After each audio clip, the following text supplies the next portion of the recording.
Well, hello and welcome to the CBN News Live Desk. I'm Dan Andros. President Trump will be speaking before a joint session of Congress here very soon, probably in about a half an hour or so, a little bit after 9 o'clock Eastern time. We'll be bringing you every second of it tonight. And joining me to talk about it here as we wait for everyone to fill in to get ready for the speech is CBN Senior White House Correspondent Kelly Wright and CBN Chief Political Analyst David Brody. Gentlemen, welcome. Let's talk about what we're going to see tonight. David, let's start with you.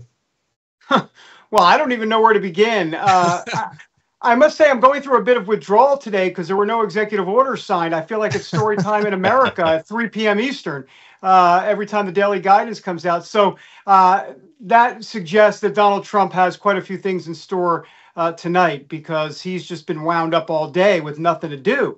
And boy, he's going to have a few things to say tonight for sure. Look, I'm going to be interested, obviously, in what he has to say. But beyond that for a second, I'm be curious about the Democrats tonight.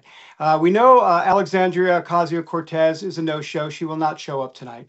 I would love to see what those Democrats are going to do when Donald Trump talks about cracking down on crime, on the border, on even on the federal bureaucracy, not from the job standpoint, but from a spending standpoint. Are they going to sit on their hands? That is not where the American people are on those issues, at least. And so that will be an interesting dynamic, too. I'm also going to be looking for, I would love to have like a drone camera on moderates like Don Bacon over in Nebraska, Republican, and Mike Lawler, Republican from New York. These are key moderates that Donald Trump is going to need to pass budget resolutions and such, and the budget reconciliation bill. I'd love to see what their reactions are tonight to some of what he has to say. So those are just some of those inside politics, inside baseball things that I'm looking for. But just from a sweeping standpoint, look, I mean, this is a president that signed 81 executive orders so far. And honestly, I may be wrong on my facts because the minute changed. I mean, at this point, I'm not quite sure exactly how many he signed. I think it's 81 and counting, the most by far of any president so far in history. So we'll wait and see. The economy will be interesting when he talks about that. We know egg prices are out of control. We know that the tariffs are major issues that I'm sure Kelly will speak to as well. And so Democrats may be coming with props tonight, whether it be signs or egg cartons that are empty, things like that. We'll wait and see. So looking forward to some of those visuals as well. All right, if you're just joining us now, we will be showing you everything that's happening tonight here. We'll get to the feed in just a moment. The motorcade is rolling from the White House to the Capitol right now. Elon Musk reportedly seen leaving the White House ahead of President Trump. So, Kelly, I mean, you've been reporting at this White House, kind of like David said, it's been just fast and furious. So what are some things you're looking for tonight? Well, the first thing is the thematics of all of this. The theme of tonight's speech to the joint session of Congress for President Donald Trump in his career as the 47th president of the United States will be the renewing of the American dream. Now, that's very important to those who support President Trump, some 77 million plus, and his approval ratings are still rather high. They approve of his actions. To David's point, he's done a lot of that in his first initial 5 weeks in office as through executive orders. Actually, he's gone more than 81. He's done about 200 plus executive orders. But now he has to get into that fine nuance of actually legislating. And he has to do that through Congress, which is the legislative body. He was invited to give this joint session speech by Speaker of the House, Mike Johnson, who said, you, and it's basically stating you, Mr. President, along with the 119 Congress, can make history and do great things that will benefit this country. So the president, in his renewal of the American Dream speech tonight, will go over everything that David just talked about. He's going to talk about tariffs and why he believes that is fundamentally sound, even for the economy that we're in right now. As you know, today he initiated those tariffs and enacted those tariffs against Canada, Mexico, and China. So many people were asking the question, why would he do that, particularly to our neighbors to the north and to the south? People in America could care less about China, but basically to our neighbors to the north and the south. The reason why he's doing that is because of fentanyl. He wants to cut down on fentanyl coming into this country, and he's already put them on notice. If you do this, we will raise the. If you don't do this, we will raise the tariffs. Here's another thing that the president's going to be focusing on tonight. He will appeal to Congress. In fact, he'll make a direct request to Congress to put more money into one of the things that he campaigned on and promised on. That was mass deportation and actually shutting down the southern border. He will do that by asking for more money to fund those programs for ICE and massive deportation that's going on. Earlier, as I was leaving the White House, right there in the Oval Office ring, where we usually have gaggles with people who are part of the administration, Tom Homan, who is part of the president's plan to actually crack down and cut down on illegal immigrants, spoke to reporters and spoke to me and another reporter asking him about this money that the president will ask for Congress. If we have that, let's play that so you can hear what he had to say. Today for immigration. How much money will the president ask Congress today for immigration? I'm not aware of that number. All I know, we need the money to continue doing what we're doing. We need money for more beds. We need money for more flights. We need money to keep concentrating on worse and worse. ICE is already in the hole. And we need Congress to step up, give us the funding we need so President Trump can keep his promise to the American people. President Trump, look, border numbers are down 97%. That's the most secure border we ever had because of this president's bold actions, right? He was a game changer. ICE arrests, I looked this morning, they're just below 30,000. More than twice as many as Biden did in his administration. We're hitting on all cylinders, but we need more money to do more. And that's what we're going to do. We're going to keep President Trump's promise to address the worst of the worst criminals in this country. I'll say it once again, if you're in the country legally, you're not off the table. So sanctuary cities want to keep locking us out of jails. They force us into the neighborhood to find a bad guy. When we find a bad guy, many times they're with others. Others who aren't a criminal priority but are in the country legally, they're coming too. Because ICE is going to enforce the law. We're not going to turn our back when someone is illegally in the United States. ICE is going to enforce the laws enacted by the members of Congress and signed by the president. In that scenario? So Dan and David, there you have it. And some of those mayors of sanctuary cities will actually be facing members of Congress. The president will even probably talk about them tonight in his speech. There's a lot that's going to be on. That's just a little glimpse of what he'll be discussing tonight. All right. And if you're just joining us right now, welcome to CBN News. Dan Andros here, joined by Kelly Wright and David Brody. And as we were seeing here just a moment ago, Vice President Vance making his way in right now. And we can see the seats starting to fill up there. And we heard some reports here, David, that some Democrats were planning to disrupt the speech tonight. Did you hear anything on that? What do you know of that? Yeah, I've heard that as well. I guess we'll wait and see. Sometimes we hear reports like that, and then it turns out it doesn't happen, or it doesn't materialize the way we think it will. So, we'll watch and see. We should mention tonight that the backdrop here comes as two big news items hit today.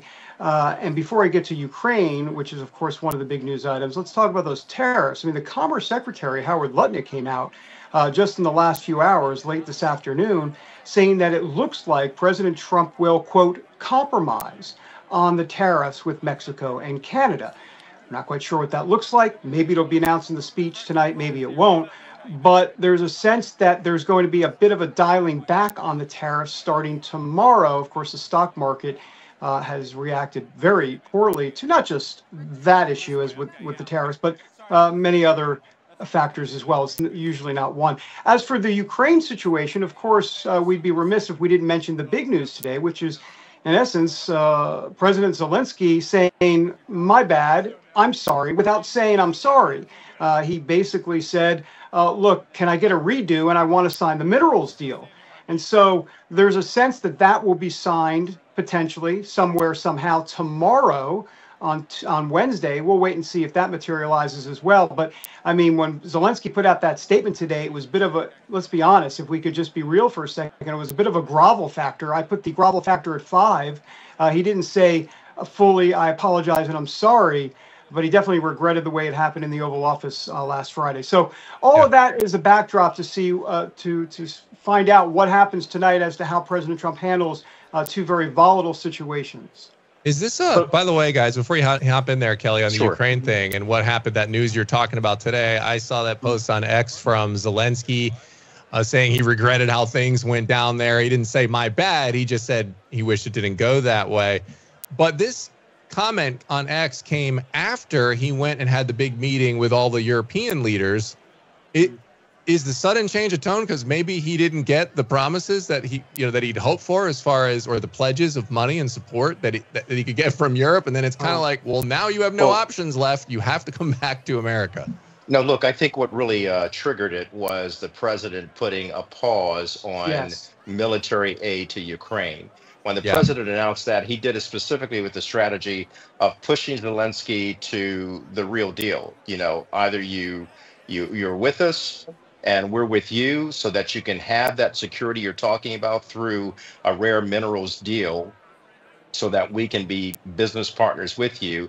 And that will say to Russia, we're serious about having peace between these two entities, Russia and Ukraine, between these two countries, and then working on a deal to have a negotiation with Vladimir Putin and his people to actually bring about a peace. The Vice President of the United States going to the country last night, speaking on Fox News, talking about the fact that he also looks at what took place in the Oval Office last Friday with a little bit of regret that the three men couldn't allow cooler heads to prevail.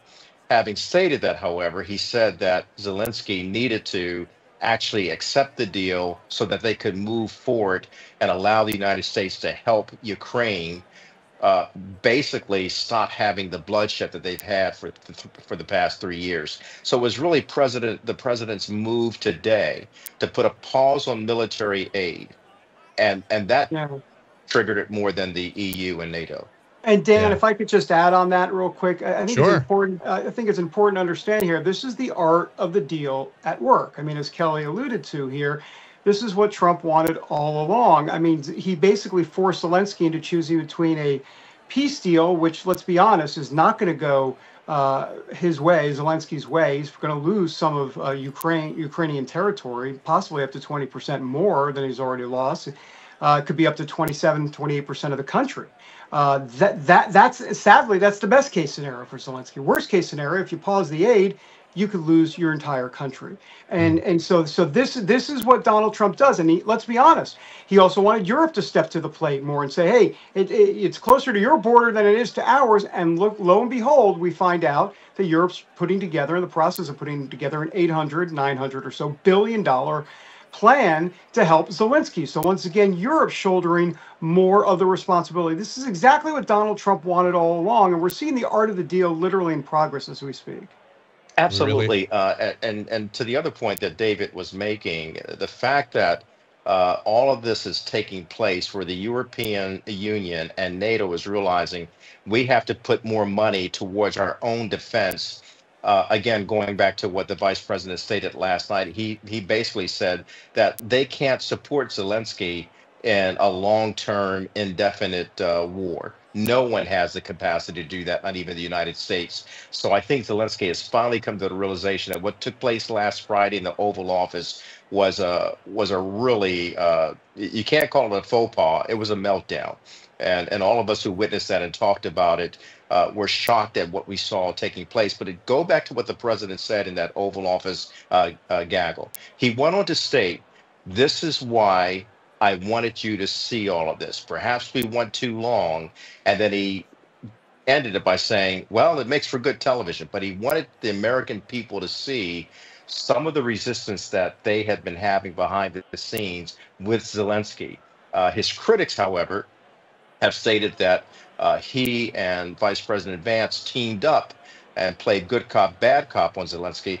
I don't think that was the case at all. It appears that this president, knowing the difficulties that Zelensky was providing his team in the background, finally said, okay, you're going to talk and expose yourself. I'm going to let the American people see it. I can take the hits from my critics, but at the end of the day, you will have to take responsibility and ownership for what happens to your country in the future.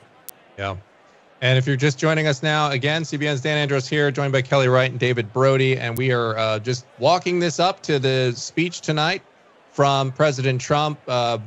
this is normally about the State of the Union time, but it's not a State of the Union because he's only been in office for a few weeks. And those are, held for when the president's been in for a year. So it's not labeled that a State of the Union, but essentially you're going to get him laying out his plan.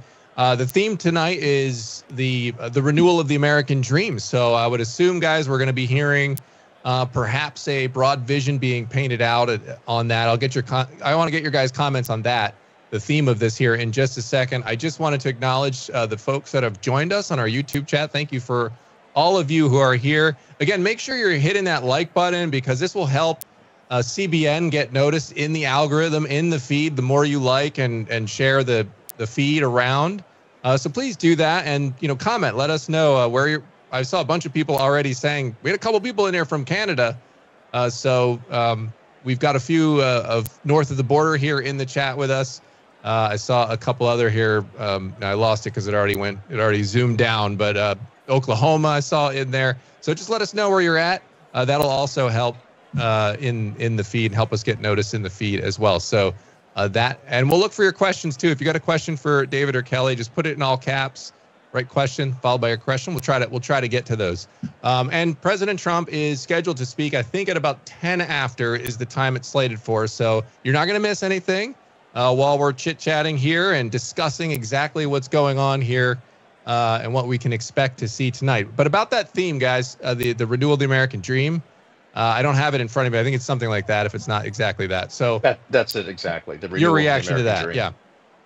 So the renewal of the American dream goes back to what the president said during his inauguration, which is when he talked about the fact that he wanted to see a golden era or a golden age for America. So he's going back to that. And within that theme, he'll probably talk about faith. He'll probably talk about religion. He'll also talk about tariffs. He'll also discuss, as David was saying, a litany of things that he has already accomplished within the first, well, we're not even 2 months into this, but the first 5 weeks of his presidency. And he'll talk about the way forward. He'll talk about promises made on the campaign trail, promises kept now that he is the 47th president of the United States. Again, his critics are out there. They will be there in the audience. They will be out there watching. Doge will come into effect. Elon Musk will come into effect. He'll talk about that. He'll probably, as he's always done, defend Doge as well as defend Elon Musk. I will say this, Dan, speaking of Elon Musk, you mentioned it briefly, but he will be in the chamber tonight. He'll be, I believe, up in where Melania Trump, the first lady, will be. So we'll see about that. Yeah, he was in there, David. I don't know if you can see the footage that while we're talking maybe I here, should put on my glasses. Okay, there you go. It did pan over to him, so he is in there. Got it. By the way, speaking of glasses, earlier when I put on those glasses, I saw Lindsey Graham, which made me think about, look, if you're Zelensky and you lost Lindsey Graham, as in his comments last week, you're in trouble. So that should be a point to just understand here as well. One of the things I'm looking for beyond the theme, and let's be honest, I think the undertone of the theme, as much as we talk about the renewal of America, the golden age of America, it's all kind of layered underneath with a common sense, right? The revolution of common sense. And I think this is where Democrats struggle. They've gone far to the left, and now they have a situation where they've got to kind of recalibrate. But to recalibrate and bring back those blue-collar Democrats, those blue dog Democrats, if you will, that's going to be very difficult because the Democrat Party has embraced far leftist policies, and Donald Trump has taken over as it relates to the blue collar worker in America. He's changed the whole picture, the whole Venn diagram, if you will, and that's been a problem for Democrats. One last thing I want to point out is that what I'm going to be looking for tonight is what is the moment. There'll be quite a few moments, but what is going to be the news coming out tonight? Not just from what he says, but what transpires from a visual standpoint and from an unscripted and impromptu standpoint. I don't think Joe Wilson is around where you have a you lie, but what is going to be the quote you lie moment tonight? Will there be one? I know Elizabeth Warren has brought some folks, along with many other Democrats, bringing folks like federal workers from their own home districts who have been laid off. And so I think you'll see a lot of that tonight as well. And there are going to be a lot of anti-Musk signs apparently in the chamber as well. And one last thing to mention, and why not? Let's go there and let's talk about January 6th. And this is the first time that Donald Trump will be back in the Capitol as president in this chamber, where, of course, the election was ratified, or certified on January 6th, which, of course, is quite a full circle moment for the president. And you're seeing the chamber fill in now. And again, the president is scheduled to speak about, there'll be some formalities here. We can listen in for just a minute, see if anybody does any sort of ceremonial type stuff here. We'll just pause for a moment and take a listen.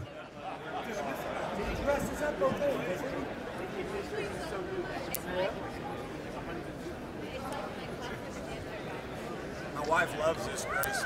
The Sergeant of Arms, looks like they're still just quiet now. The Sergeant of Arms should be in about 5 minutes or so, so we'll let all that play out when it happens. We have a Democratic response coming tonight, gentlemen. Are you guys familiar with who the Democrats have chosen? And it's a newer name that maybe most of Americans aren't as familiar with. So she is Michigan Senator Elissa Slotkin, and she will respond to President Trump's joint address to Congress tonight. Senator Slotkin stands opposed to President Trump's agenda to lower costs, bring back manufacturing, and secure our borders, that according to the White House.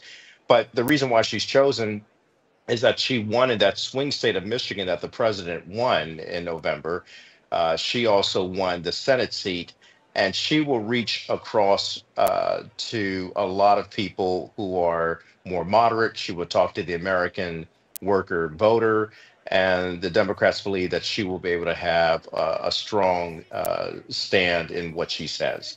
The White House says that Slotkin voted against congressional disapproval of Biden's EPA rule, seeking to limit tailpipe emissions.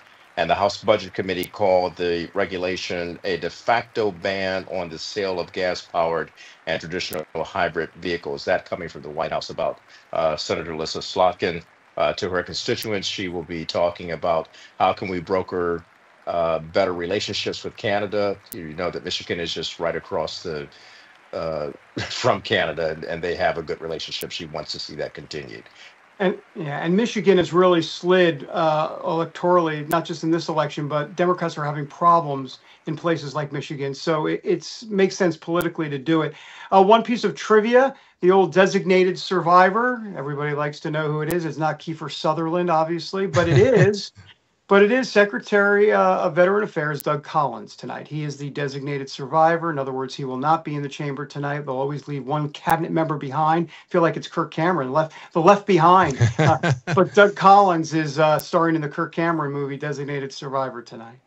So if I can, Dan and David, the First Lady, Melania Trump, is also in the room. She has a number of guests with her, very special people to the president, and they include Elliston Berry from Aledo, Texas. Elliston is a 15-year-old who was the victim of computer-generated deep fakes created by a bully at her school intended to humiliate and degrade her and her friends. Now, you know that the First Lady has been involved in a recent campaign to actually have those things taken down. Then there's the Jeff Denard from Decatur, Alabama. Jeff has spent nearly 3 decades working at a steel plant by Nucor Steel. His good paying middle-class job at the steel plant has allowed Jeff to serve as a volunteer firefighter. Also, the mother of Laken Riley will be there. And we also know that Peyton McNabb from Murphy, North Carolina. I saw Peyton with the president when he signed the executive order to make sure that transgender men could not compete against women in women's sports. And he talked about the fact that Peyton, and actually directed his attention to Peyton, asking her how she's doing. Just for those of you who may remember or may not remember, Peyton is a former high school athlete who had her dreams of competing in college sports in volleyball crushed in a September 2022 volleyball match when a biological man playing on the opposing women's team, if you ever saw that, spiking that volleyball at Peyton's face, leaving her with a traumatic brain injury that she still suffers from.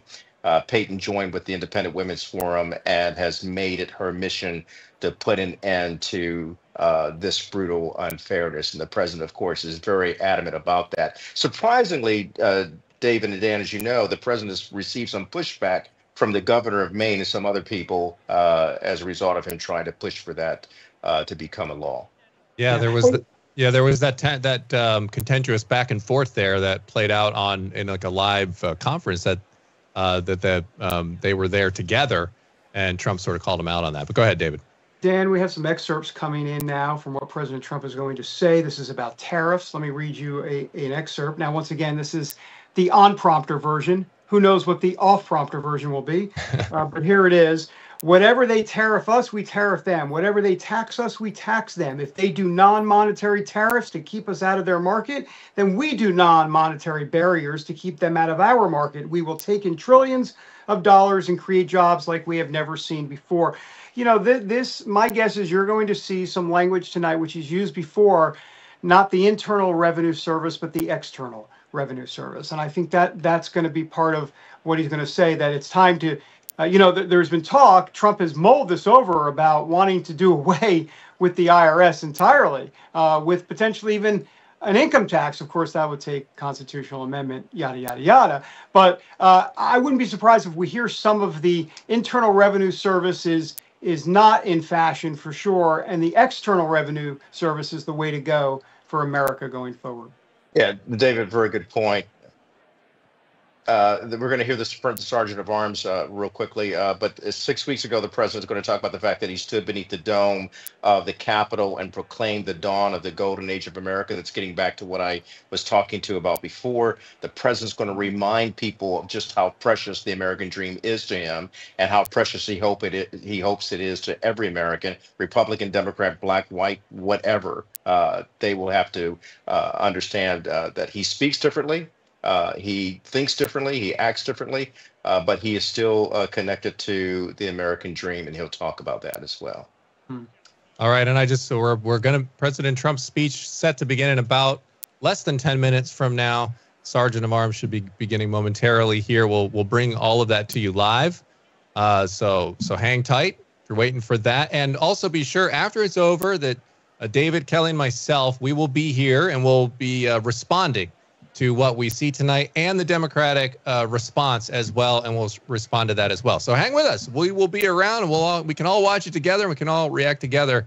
Guys, I don't know if we have time for the question because I think this is going to be starting pretty soon, but I'm going to throw it out there because you just mentioned the IRS. This is a question near and dear to my heart, but it said, will Trump get rid of the IRS and put into effect a flat tax? Have you heard anything?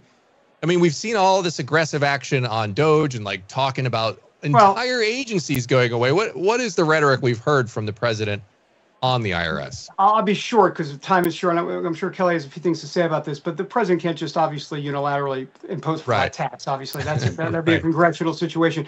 Beyond that, would he like to potentially do away with, for sure, IRS agents? Yes, we've seen that. But beyond that, he's mulled about it. He's opined about doing away with the federal income tax, but once again, that's going to take a constitutional amendment. So this is, that's tough sledding. I think David has already talked about. Yes, I think First Lady Melania Trump coming in, by the way. Very good. Let's take a look at First Lady Melania Trump. I mentioned some of the guests that she has. By the way, the president has some surprise guests. I've got an inside track into who it is, but I won't say. Just in case my sources are wrong, but these guests will be stunning. They will really bring home what the president's concern is about so many places around the world, not just domestically, but also in terms of on foreign soil. Speaking of that, we haven't talked about Israel. Israel is very near and dear to the president. He has worked very hard. I was in the East Room when he spoke with Prime Minister Bibi Netanyahu of Israel. And that's when the president stunned the world by stating that the U.S. would actually move in, take over Gaza, and actually try to rebuild Gaza, because it's a place that the president has stated that no one should be living in right now because it's so decimated by war. And there are munitions there that have not been exploded. And of course, The president set off a firestorm, if you will, in the Arab world, stating that, well, what are you going to do with the Palestinian people? And the president said, well, Jordanians can take them, and Egypt can take them, and other Arab neighbors can take the Palestinians until we get this place right. The president never said that the Palestinians can't return, but he wanted to find a space for them to actually live while they rebuild Gaza. And the Many people called it an out-of-box type of thinking. The King Abdullah of Jordan stated that he would, in fact, take 2,000 children who are sick, as well as their parents. We haven't heard what Egypt will do, but some people in the Arab world are now looking to see what can they do to rebuild Gaza. But the first thing that has to take place in Israel is that next round of ceasefire, and to make sure that all the hostages are returned. And of course, the devil in all of this, the devil in the details, is Hamas. How will Hamas react? And Hamas is already putting up some roadblocks right now to Israel. And so the president is watching that very closely. That will likely be a topic that he discusses tonight as well. Yeah, and there's speaking of those international issues, there is Secretary of Defense Pete Hegseth. Secretary of State Marco Rubio had entered just before him moments ago. And again, President Trump here set to speak in about 5 minutes or so. That was the initial schedule. But as you can see, people are still filing in right now. There's Kristi Noem coming in to the chamber right now. And it looks like a whole host of others following behind at the moment. So still filling in, getting ready to hear President Trump's speech. We will take all of it to you live. We'll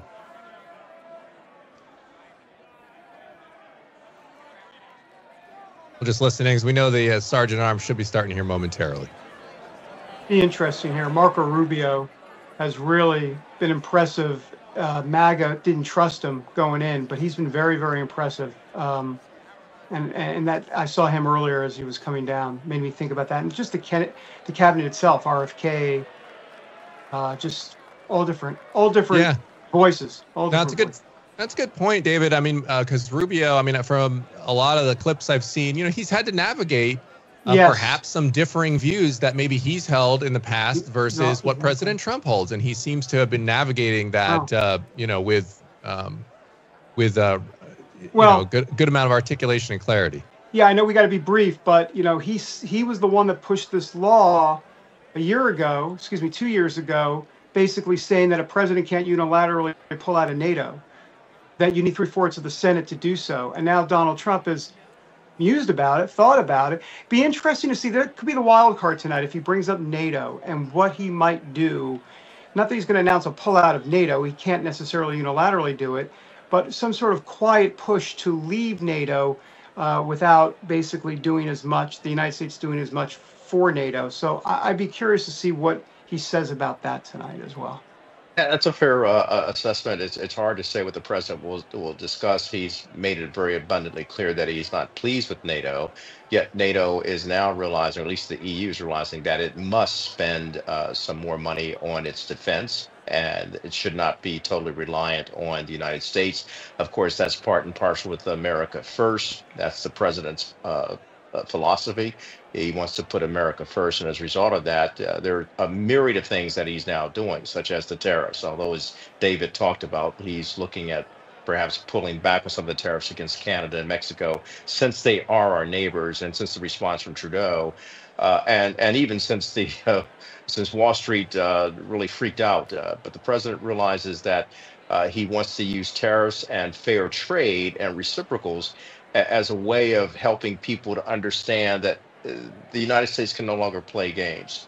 You can't do business with the United States outside of the United States, which is why he wants that External Revenue Service, because he feels that the United States has been taken advantage of, including by NATO. Here's another thing I want to say real quickly about the tariffs. The president has made it abundantly clear, if you come to America and you manufacture here and you bring jobs here, and billions of dollars here, you will not have tariffs. Well, a lot of countries are now doing that. Saudi Arabia, Taiwan today stating that it will bring its semiconductor chip building here.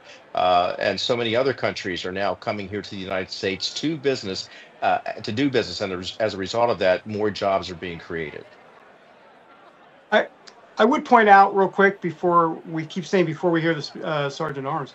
I will point out that 81 executive orders. How do you codify a lot of this into law? That's going to be the trick. The White House sources that I'm talking to say that most of it is going to be done in budget reconciliation. I'll see it when I believe it. I'll believe it when I see it. But that's kind of the hope that a lot of this that he's doing will. Because if you're going to just do executive orders, it's not going to matter if there's a Democratic president. So you've got to codify it in the law, and the best way to do that is through the budget reconciliation process, which should be potentially finalized. I say finalized in a divided Congress with Republicans. That's interesting, but finalized as much as they can in the next few months, possibly sometime in June or so. Depends. All right, go ahead, Kelly. Well, that raises a very good question about how strong is Congress. Right. I've always a habit of saying that Congress in so many years has needed some CPR and cardiopulmonary resuscitation to get a heart, and also CPR to perform responsibly. Congress performing responsibly. They have not done that. Democrats, Republicans have failed to do that. Will they coalesce behind the personality of Donald Trump? We know that the Democrats have a hard time getting their footing to figure out how they're going to try to show their side to the president. But we also know that the Republican lawmakers have to, at some point, say, no, Mr. President, let's not go that way. Let's consider this. So there has to be some give and take in governing from the executive branch, as well as the legislative branch, as well as the judicial branch. One nation under God, indivisible with liberty and justice for all. That goes for the president, that goes for members of Congress, and it goes for members of the judicial system. A lot on the table here. And Dan, remember that Congress won't take any votes on this budget reconciliation until the Republicans seat 2 more Florida congressmen in those special elections that are coming up here in the next, about 6 weeks or so, 8 weeks. And so, you know, they're not going to do anything until they have a three vote margin rather than a 1 vote margin. And of course, Tom Massey, the Republican, the lone wolf Republican, if you will, the guy that's always going to pretty much vote no on pretty much everything. Yeah. So that means Speaker Johnson at this point can't lose any other Republican. That's it. So he needs at least a 2-member cushion, which is not much, but it's a cushion. At least it's something. All right, and just around the corner, March 14th, the CR, they've got to get a continuing resolution or balance a budget. Yep. I was just going to say, maybe somebody needs to wake the Sergeant of Arms from their nap because President Trump was supposed to start at 9:10. I know sometimes these things don't always run on time, but we keep saying that's the next thing on the list, and someone must be running around trying to find the Sergeant of Arms because everyone seems to be president. Maybe the president's running a little late. Kelly, exactly. That's what I was thinking. That's probably more likely. Yeah, he's milking the moment. He's taking pictures with people and probably signing some executive order in the back hallway somewhere. Yeah, that he's going to announce here when he gets into the speech and gets going. But yeah, he will. So you're not missing anything. It's should be getting underway here momentarily. But again, a reminder that just to hang with us, we'll all watch this together. We will watch along with y'all, and then we will be back to react to it. We'd love to get your comments as well.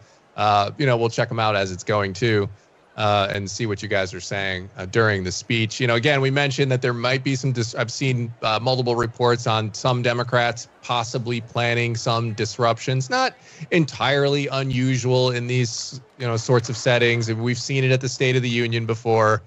Here we go. We'll step aside, and if it all begins and we don't get a chance to chat again, Speaker, we will the President see you of after. The United States.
Thank you.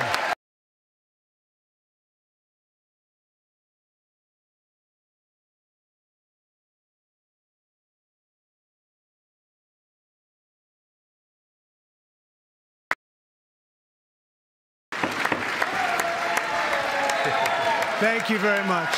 Thank you very much. It's a great honor. Thank you. Vice President Vance, the First Lady of the United States,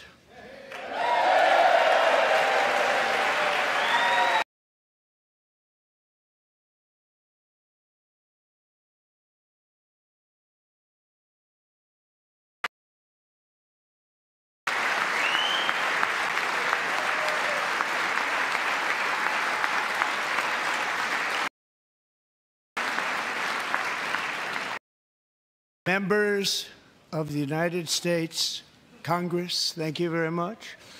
And to my fellow citizens, America is back.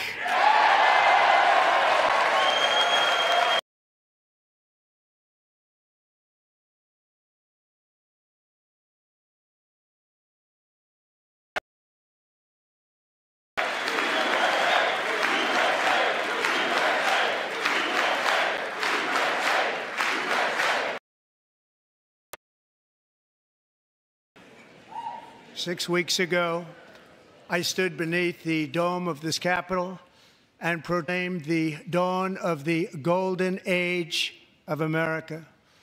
From that moment on, it has been nothing but swift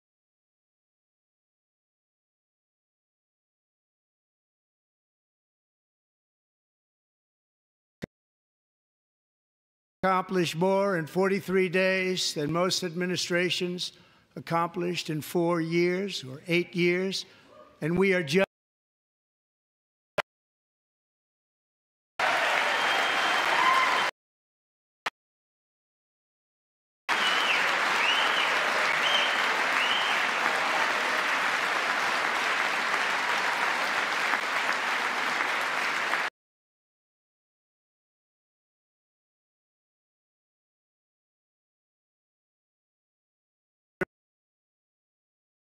is back, our pride is back, our confidence is back, and the American dream is surging bigger and better than ever.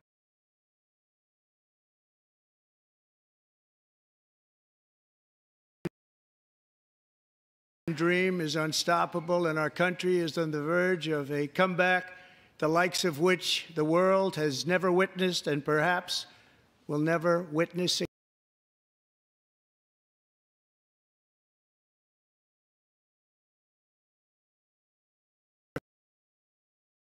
5th was a mandate like has not been seen in many decades.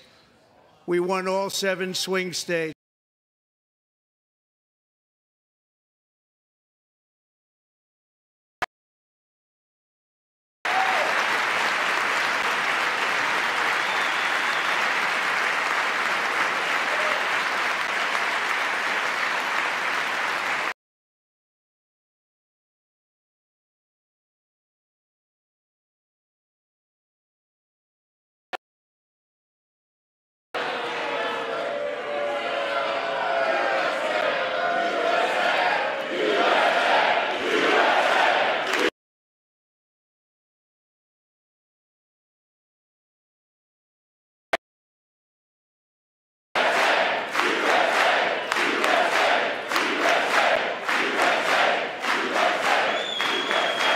And won counties in our country.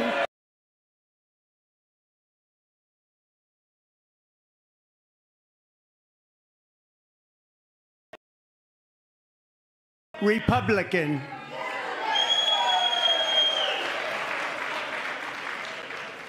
Now, for the first time in my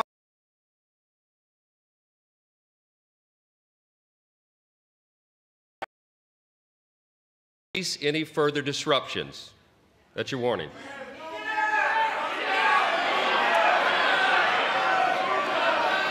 Members are engaging in willful and continuing breach of decorum, and the chair is prepared to direct the Sergeant-at-Arms to restore order to the joint session.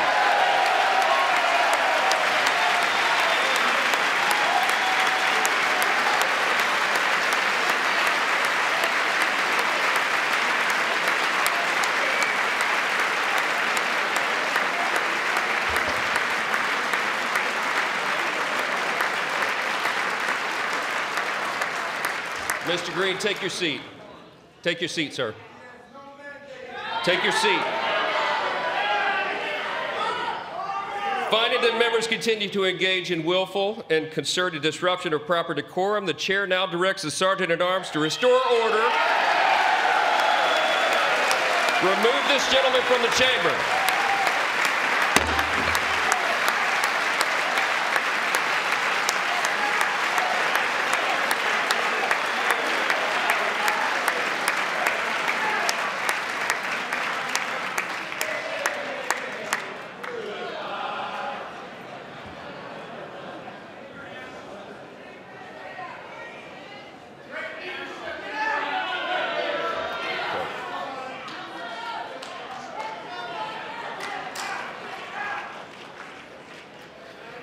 Members are directed to uphold and maintain decorum in the House. Mr. President, you continue. Thank you. Over the past 6 weeks, I have signed nearly 100 executive orders and taken more than 400 executive actions, a record to restore common sense, safety, optimism, and wealth all across our wonderful land. The people elected me to do the job, and I'm doing it.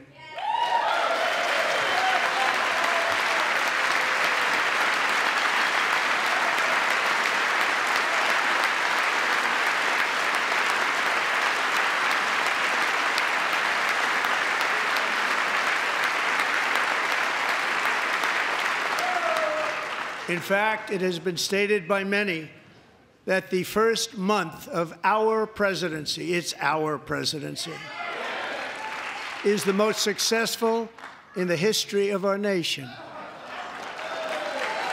By many.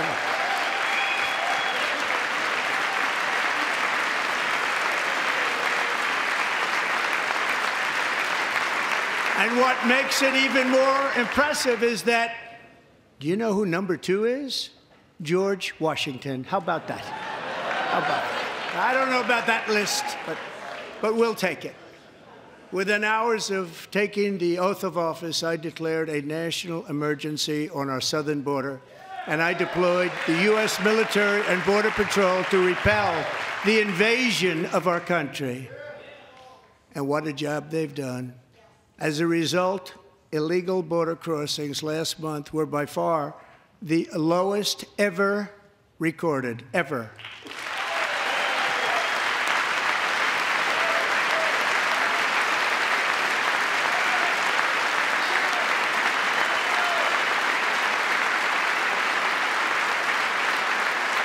They heard my words and they chose not to come. Much easier that way. In comparison, under Joe Biden, the worst president in American history, there were hundreds of thousands of illegal crossings a month, and virtually all of them, including murderers, drug dealers, gang members, and people from mental institutions and insane asylums, were released into our country. Who would want to do that? This is my 5th such speech to Congress. And once again, I look at the Democrats in front of me, and I realize there is absolutely nothing I can say to make them happy or to make them stand or smile or applaud. Nothing I can do. I could find a cure to the most devastating disease, a disease that would wipe out entire nations, or announce the answers to the greatest economy in history, or the stoppage of crime to the lowest levels ever recorded. And these people sitting right here will not clap, will not stand, and certainly will not cheer for these astronomical achievements. They won't do it, no matter what. Five times I've been up here. It's very sad, and it just shouldn't be this way.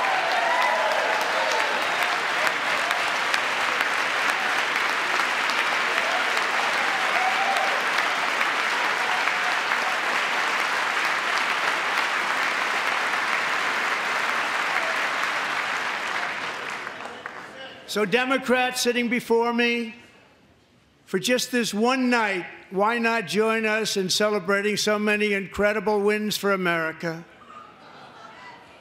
For the good of our nation, let's work together and let's truly make America great again.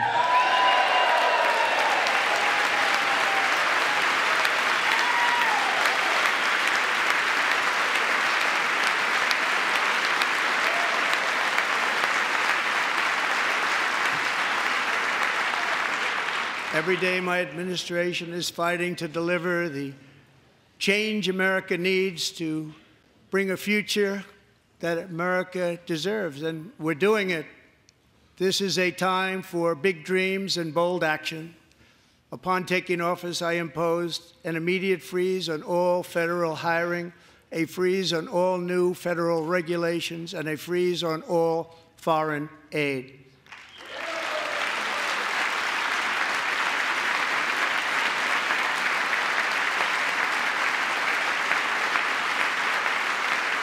I terminated the ridiculous Green New Scam.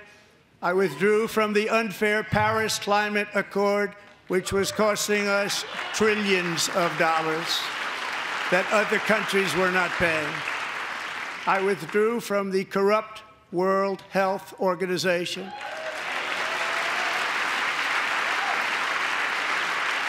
And I also withdrew from the anti-American UN Human Rights Council.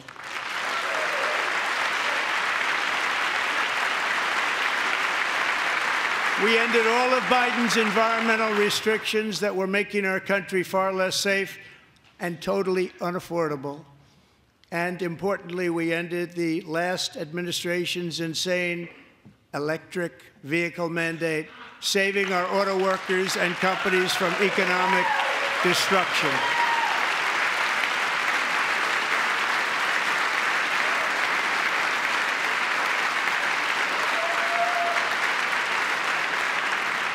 To unshackle our economy, I have directed that for every one new regulation, 10 old regulations must be eliminated, just like I did in my very successful first term.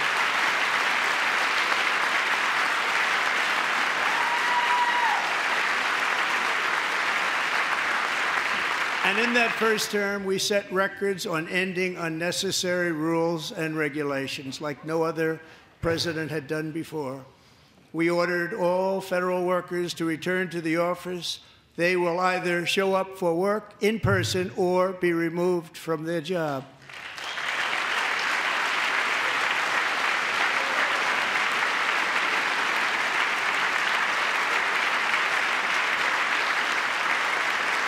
And we have ended weaponized government where, as an example, a sitting president is allowed to viciously prosecute his political opponent, like me. How did that work out? Not too good. Not too good.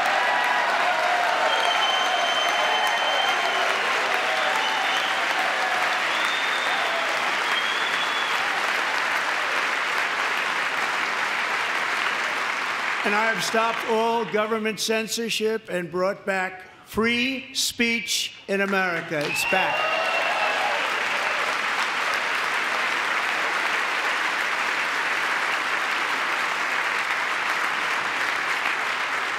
And 2 days ago, I signed an order making English the official language of the United States of America.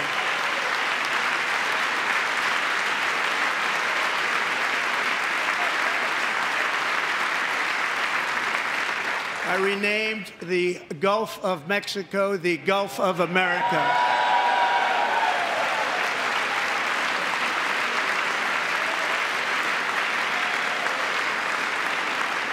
And likewise, I renamed, for a great president, William McKinley, Mount McKinley again.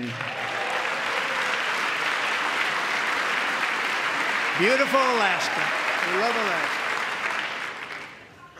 We've ended the tyranny of so-called diversity, equity, and inclusion policies all across the entire federal government and indeed the private sector and our military. And our country will be woke no longer.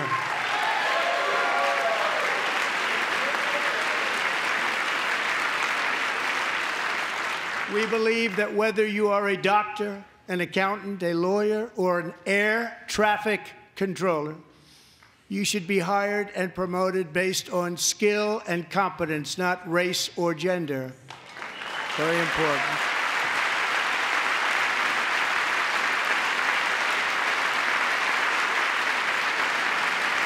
You should be hired based on merit.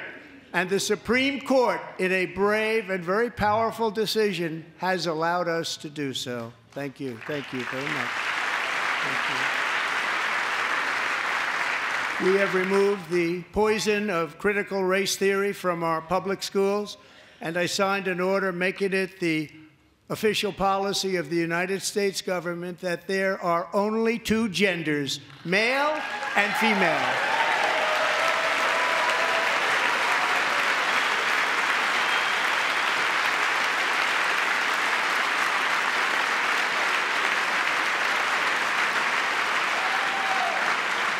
I also signed an executive order to ban men from playing in women's sports.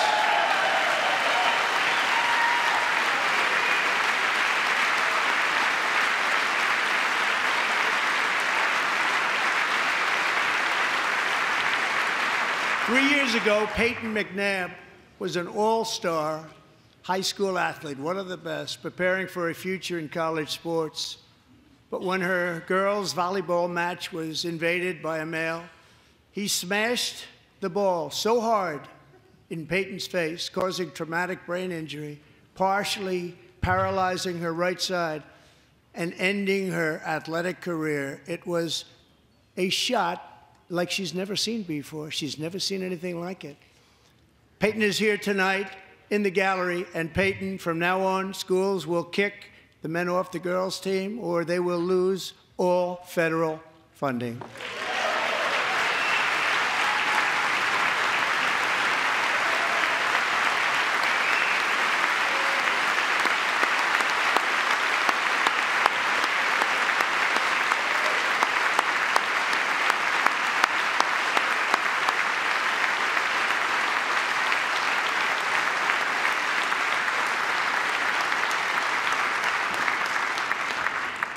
And if you really want to see numbers, just take a look at what happened in the women's boxing, weightlifting, track and field, swimming, or cycling, where a male recently finished a long-distance race 5 hours and 14 minutes ahead of a woman for a new record by 5 hours.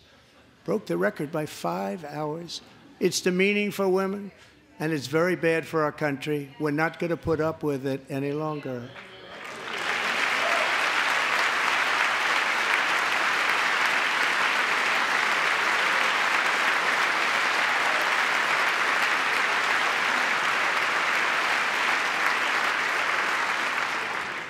What I have just described is only a small fraction of the common sense revolution that is now, because of us, sweeping the entire world. Common sense has become a common theme, and we will never go back. Never. Never going to let that happen. Among my very highest priorities is to rescue our economy and get dramatic and immediate relief to working families. As you know, we inherited from the last administration an economic catastrophe and an inflation nightmare. Their policies drove up energy prices, pushed up grocery costs, and drove the necessities of life out of reach for millions and millions of Americans. They've never had anything like it. We suffered the worst inflation in 48 years, but perhaps even in the history of our country. They're not sure. As president, I'm fighting every day to reverse this damage and make America affordable again.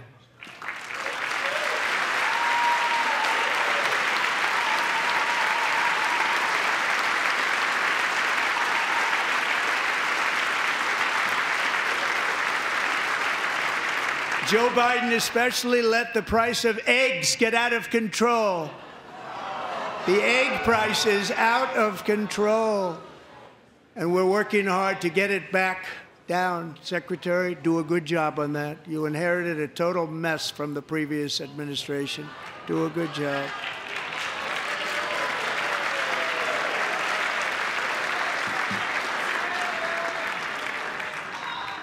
A major focus of our fight to defeat inflation is rapidly reducing the cost of energy. The previous administration cut the number of new oil and gas leases by 95%, slowed pipeline construction to a halt, and closed more than 100 power plants. We are opening up many of those power plants right now.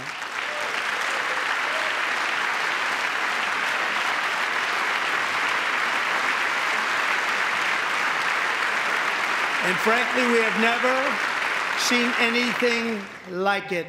That's why on my first day in office, I declared a national energy emergency. As you've heard me say many times, we have more liquid gold under our feet than any nation on earth, and by far. And now I fully authorize the most talented team ever assembled to go and get it. It's called Drill, Baby, Drill.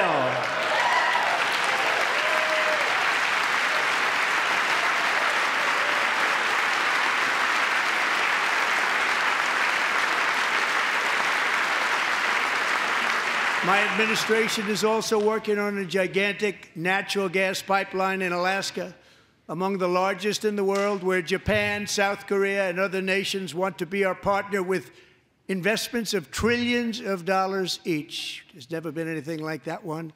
It will be truly spectacular. It's all set to go. The permitting is gotten.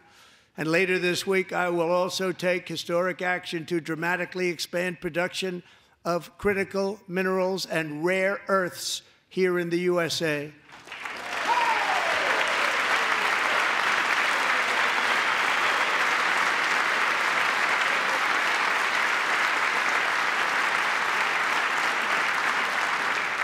To further combat inflation, we will not only be reducing the cost of energy, but will be ending the flagrant waste of taxpayer dollars.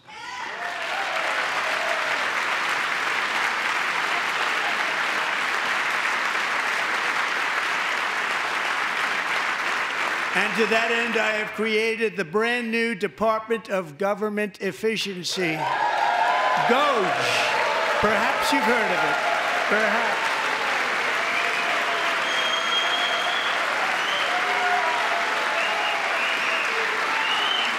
Which is headed by Elon Musk, who is in the gallery tonight.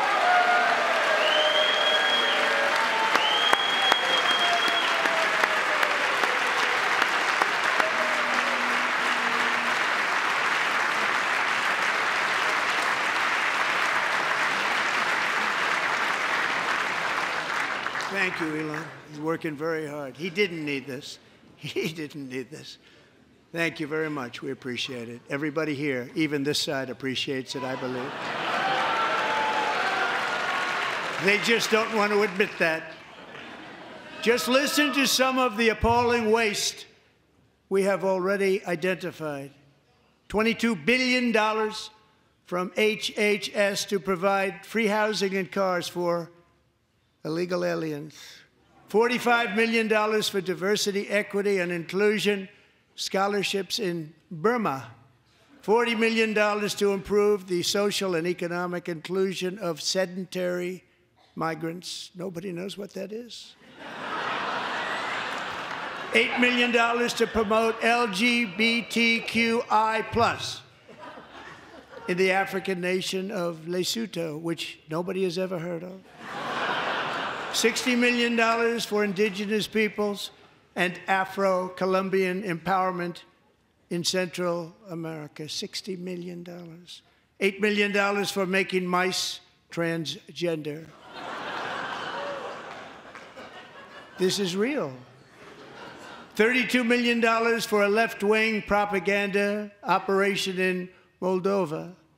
$10 million for male circumcision in Mozambique. $20 million for the Arab Sesame Street in the Middle East. It's a program. $20 million for a program. $1.9 billion to recently created Decarbonization of Homes Committee, headed up, and we know she's involved. Just at the last moment, the money was passed over by a woman named Stacey Abrams. Have you ever heard of her? A $3.5 million consulting contract for lavish fish monitoring. $1.5 million for voter confidence in Liberia. $14 million for social cohesion in Mali. $59 million for illegal alien hotel rooms in New York City. He's a real estate developer. He's done very well. $250,000 to increase vegan local climate action innovation in Zambia. $42 million for social and behavior change in Uganda. $14 million for improving public procurement in Serbia.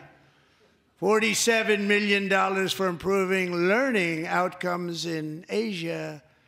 Asia's doing very well with learning. I don't know what we're doing. We should use it ourselves. And $101 million for DEI contracts at the Department of Education. The most ever paid, nothing even like it. Under the Trump administration, all of these scams, and they're far worse, but I didn't think it was appropriate to talk about them. They're so bad. Many more have been found out and exposed and swiftly terminated by a group of very intelligent, mostly young people, headed up by Elon, and we appreciate it. We found hundreds of billions of dollars of fraud.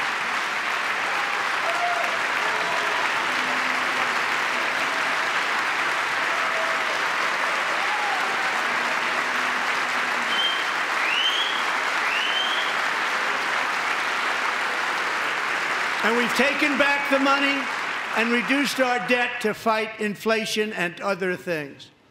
Taken back a lot of that money. We got it just in time. This is just the beginning. The Government Accountability Office, a federal government office, has estimated annual fraud of over $500 billion in our nation, and we are working very hard to stop it. We're going to.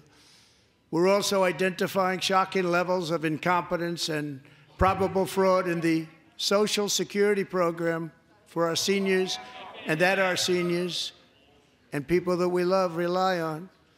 Believe it or not, government databases list 4.7 million Social Security members from people aged 100 to 109 years old. It lists 3.6 million people from ages 110 to 119. I don't know any of them. I know some people that are rather elderly, but not quite that elderly. 3.47 million people from ages 120 to 129.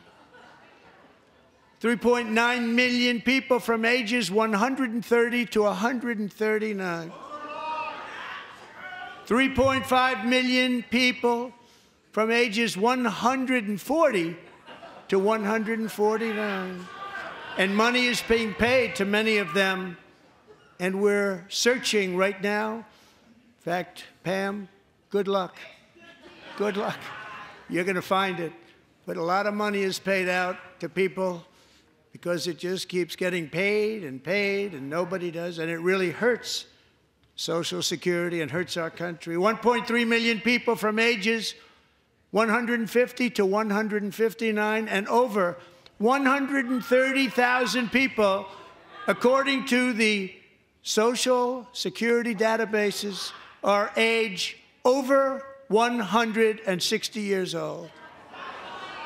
We have a healthier country than I thought, Bobby.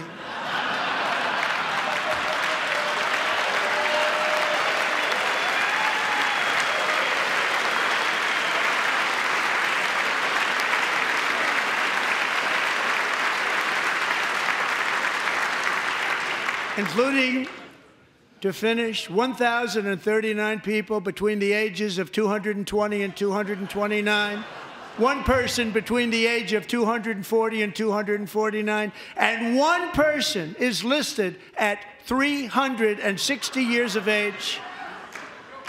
More than 100 years older than our country. But we're going to find out where that money's going, and it's not going to be pretty. By slashing all of the fraud, waste, and theft we can find, we will defeat inflation, bring down mortgage rates, lower car payments and grocery prices, protect our seniors, and put more money in the pockets of American families.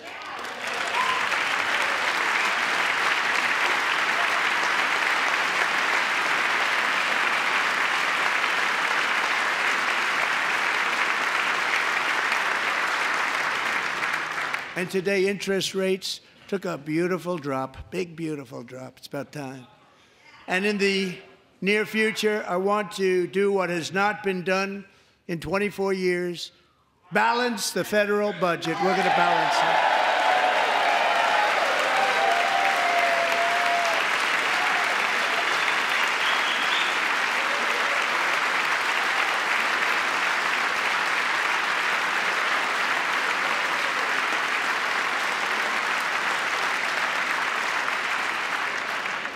With that goal in mind, we have developed in great detail what we are calling the Gold Card, which goes on sale very, very soon. For $5 million, we will allow the most successful job-creating people from all over the world to buy a path to U.S. citizenship. It's like the green card, but better and more sophisticated. And these people will have to pay tax in our country. They won't have to pay tax from where they came. The money that they've made, you wouldn't want to do that, but they have to pay tax, create jobs. They'll also be taking people out of colleges and paying for them so that we can keep them in our country instead of having them being forced out. Number one, at the top school, as an example, being forced out and not being allowed to stay and create tremendous numbers of jobs and great success for a company out there. So while we take out the criminals, killers, traffickers, and child predators who are allowed to enter our country under the open border policy of these people, the Democrats, the Biden administration, the open border insane policies that you've allowed to destroy our country, we will now bring in brilliant, hardworking, job-creating people. They're going to pay a lot of money, and we're going to reduce our debt with that money.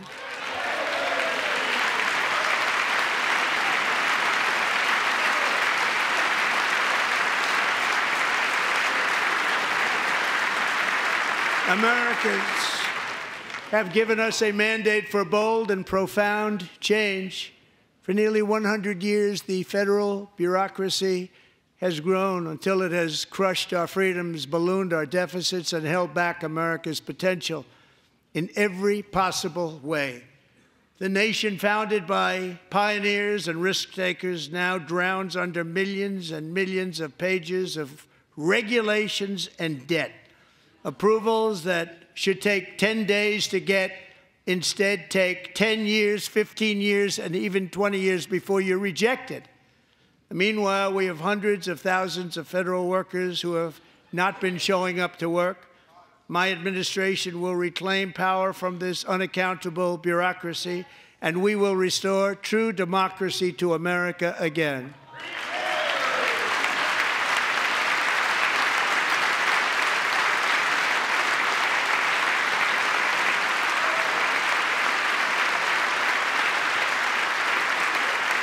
And any federal bureaucrat who resists this change will be removed from office immediately. Because we are draining the swamp. It's very simple. And the days of rule by unelected bureaucrats are over.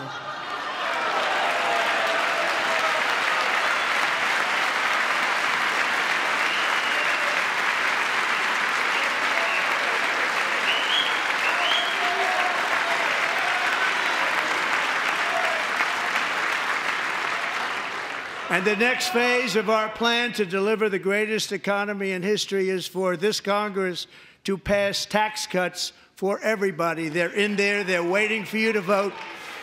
And I'm sure that the people on my right, I don't mean the Republican right, but my right here, I'm sure you're going to vote for those tax cuts, because otherwise I don't believe the people will ever vote you into office. So I'm doing you a big favor by telling you that. But I know this group is going to be voting for the tax cuts.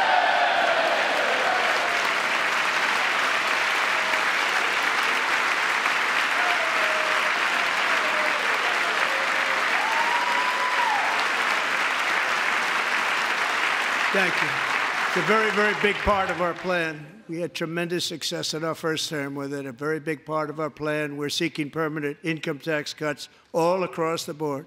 And to get urgently needed relief to Americans hit especially hard by inflation, I'm calling for no tax on tips, no tax on overtime, and no tax on Social Security benefits for our great seniors.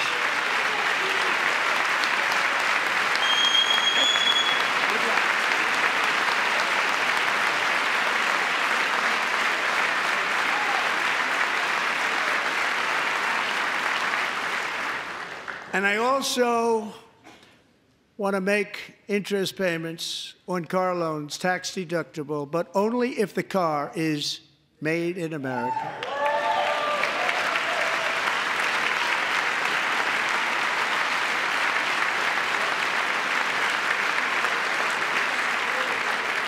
And by the way, we're going to have growth in the auto industry like nobody's ever seen. Plants are opening up all over the place. Deals are being made. Never seen. That's a combination of the election win and tariffs.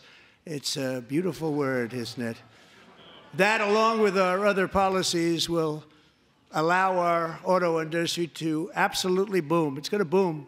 Spoke to the majors today, all three, the top people, and they're so excited. In fact, already numerous car companies have announced that they will be building massive automobile plants in America, with Honda just announcing a new plant in Indiana, one of the largest anywhere in the world.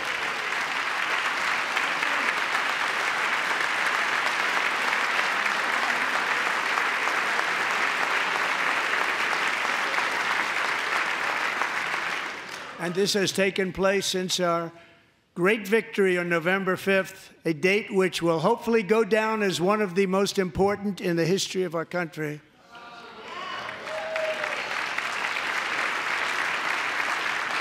In addition, as part of our tax cuts, we want to cut taxes on domestic production and all manufacturing. And just as we did before, we will provide 100% expensing. It will be retroactive to January 20th, 2025.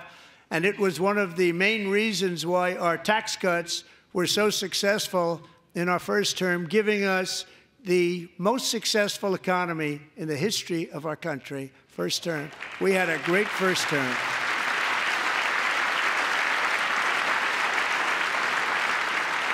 If you don't make your product in America, however, under the Trump administration, you will pay a tariff, and in some cases, a rather large one. Other countries have used tariffs against us for decades, and now it's our turn to start using them against those other countries. On average, the European Union, China, Brazil, India, Mexico, and Canada, have you heard of them? And countless other nations charge us tremendously higher tariffs than we charge them. It's very unfair. India charges us auto tariffs higher than 100%. China's average tariff on our products is twice what we charge them. And South Korea's average tariff is 4 times higher. Think of that, 4 times higher. And we give so much help militarily and in so many other ways to South Korea, but that's what happens. This is happening by friend and foe. This system is not fair to the United States and never was, and so on April 2nd, I wanted to make it April 1st, but I didn't want to be accused of April Fool's Day. That's not, just one day cost us a lot of money. But we're going to do it in April. I'm a very superstitious person. April 2nd, reciprocal tariffs kick in. And whatever they tariff us, other countries, we will tariff them. That's reciprocal, back and forth. Whatever they tax us, we will tax them. If they do non-monetary tariffs to keep us out of their market, then we will do non-monetary barriers to keep them out of our market. There's a lot of that, too. They don't even allow us in their market. We will take in trillions and trillions of dollars and create jobs like we have never seen before. I did it with China, and I did it with others, and the Biden administration couldn't do anything about it because there was so much money they couldn't do anything about it. We have been ripped off for decades by nearly every country on earth, and we will not let that happen any longer.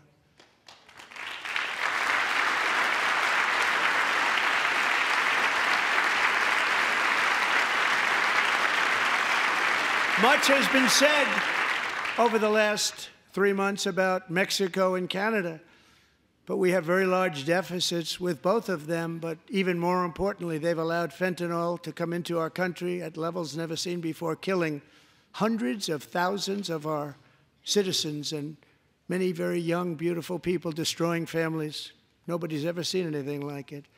They are, in effect, receiving subsidies of hundreds of billions of dollars. We pay subsidies to Canada and to Mexico of hundreds of billions of dollars, and the United States will not be doing that any longer. We're not going to do it any longer.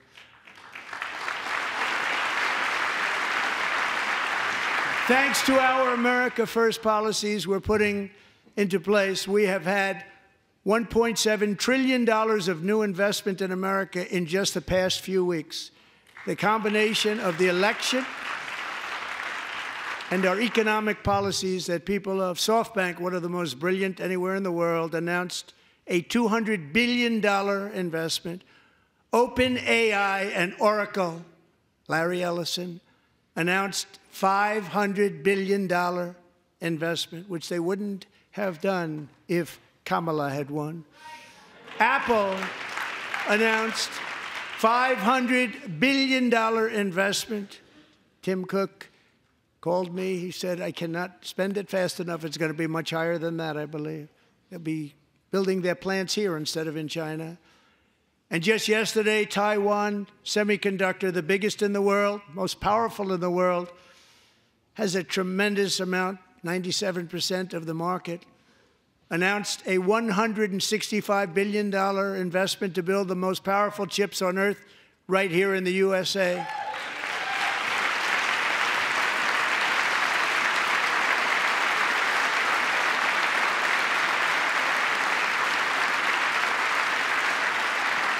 And we're not giving them any money. Your CHIPS Act is a horrible, horrible thing. We give hundreds of billions of dollars, and it doesn't mean a thing. They take our money and they don't spend it.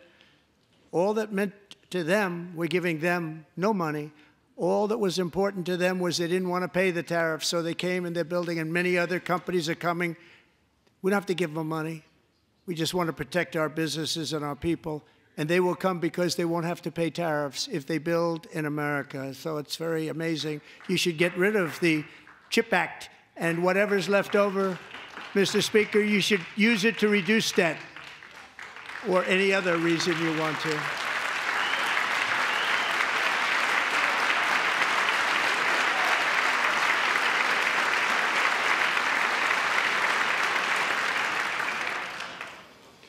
Our new trade policy will also be great for the American farmer. I love the farmer.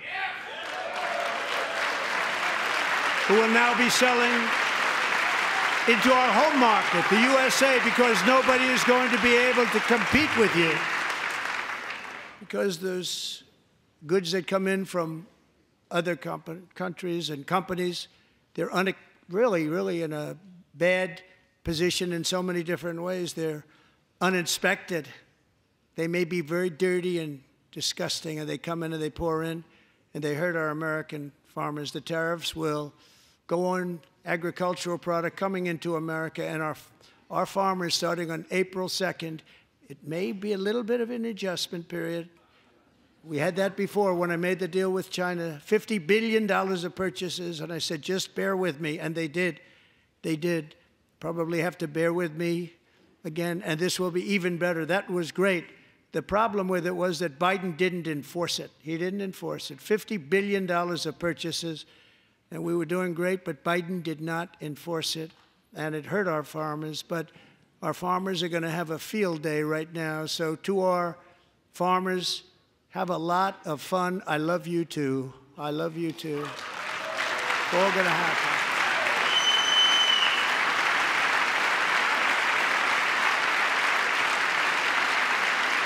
And I have also imposed a 25% tariff on foreign aluminum, copper, lumber, and steel, because if we don't have, as an example, steel and lots of other things, we don't have a military, and frankly, we just won't have a country very long. Here today is a proud American steelworker, fantastic person from Decatur, Alabama, Jeff Denard. Has been working at the same steel plant for 27 years in a job that has allowed him to serve as the captain of his local volunteer fire department, raise 7 children with his beautiful wife, Nicole, and over the years provide a loving home for more than 40 foster children. So great, Jeff.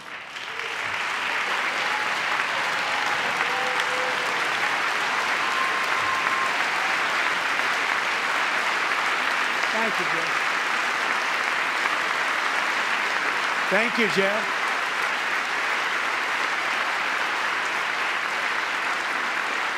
Stories like Jeff's remind us that tariffs are not just about protecting American jobs. They're about protecting the soul of our country. Tariffs are about making America rich again and making America great again, and it's happening, and it will happen rather quickly. There'll be a little disturbance, but we're okay with that. It won't be much. No, you're not. Oh. And look where Biden took us. Very low, the lowest we've ever been. Jeff, I want to thank you very much. And I also want to recognize another person who has devoted herself to foster care community. She works so hard on it. A very loving person, our magnificent First Lady of the United States.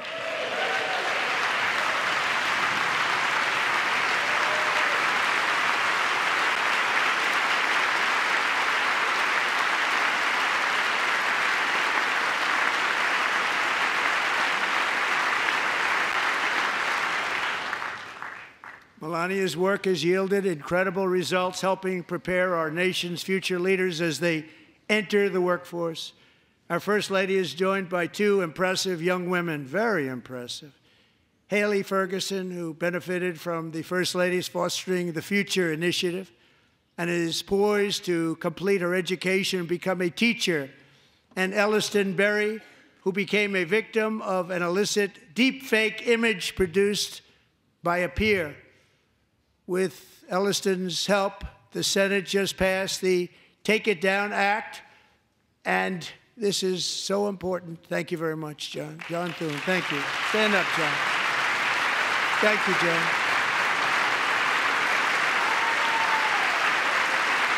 Thank you all very much.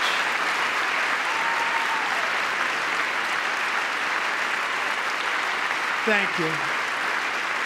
And thank you to John Thune and the Senate. Great job. To criminalize the publication of such images online is a terrible, terrible thing. And once it passes the House, I look forward to signing that bill into law. Thank you. And I'm going to use that bill for myself, too, if you don't mind. Because nobody gets treated worse than I do online. Nobody. That's great. Thank you very much to the Senate. Thank you. But if we truly care about protecting Americans' children, no step is more crucial than securing America's borders. Over the past 4 years, 21 million people poured into the United States. Many of them were murderers, human traffickers, gang members, and other criminals from the streets of dangerous cities all throughout the world. Because of Joe Biden's insane and very dangerous open border policies, they are now strongly embedded in our country, but we are getting them out and getting them out fast.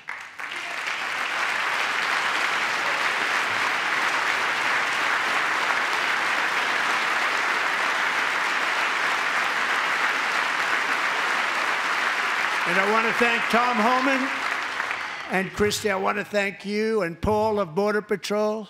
I want to thank you. What a job they've all done. Everybody, Border Patrol, ICE, law enforcement in general is incredible. We have to take care of our law enforcement.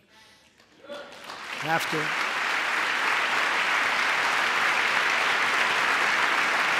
Last year,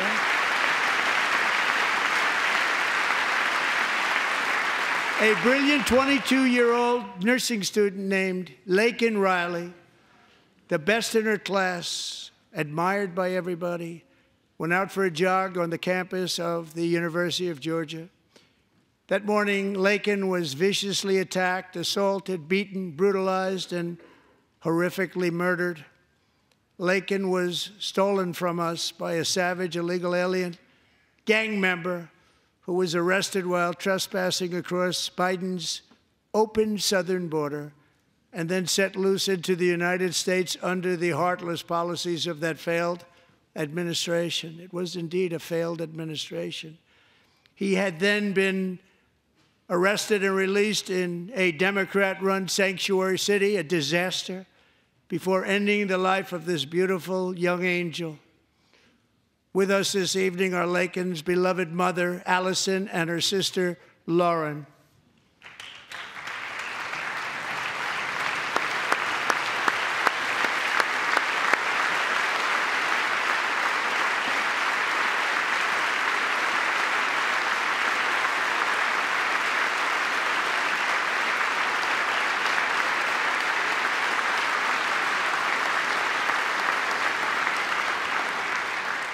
Last year, I told Laken's grieving parents that we would ensure their daughter would not have died in vain. That's why the very first bill I signed into law as your 47th president mandates the detention of all dangerous criminal aliens who threaten public safety. It's a very strong, powerful act.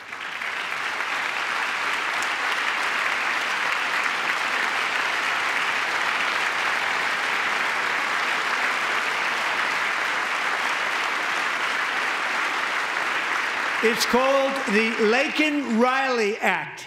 So Allison and Lauren, America will never, ever forget our beautiful Laken Hope Riley.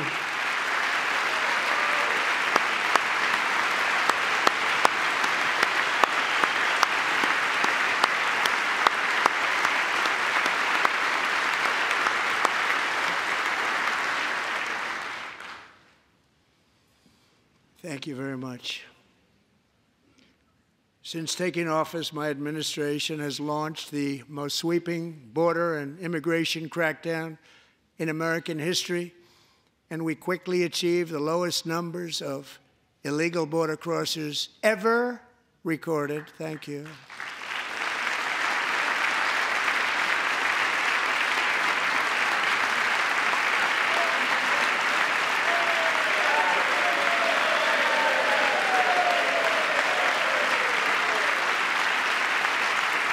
The media and our friends in the Democrat Party kept saying we needed new legislation, we must have legislation to secure the border.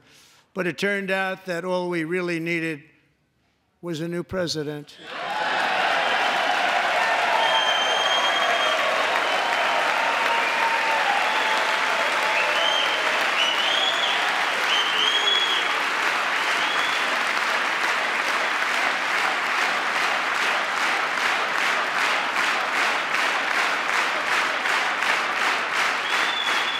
Thank you. Joe Biden didn't just open our borders, he flew illegal aliens over them to overwhelm our schools, hospitals, and communities throughout the country. Entire towns like Aurora, Colorado, and Springfield, Ohio, buckled under the weight of the migrant occupation and corruption like nobody's ever seen before. Beautiful towns destroyed. Now, just as I promised in my inaugural address, we are achieving the great liberation of America.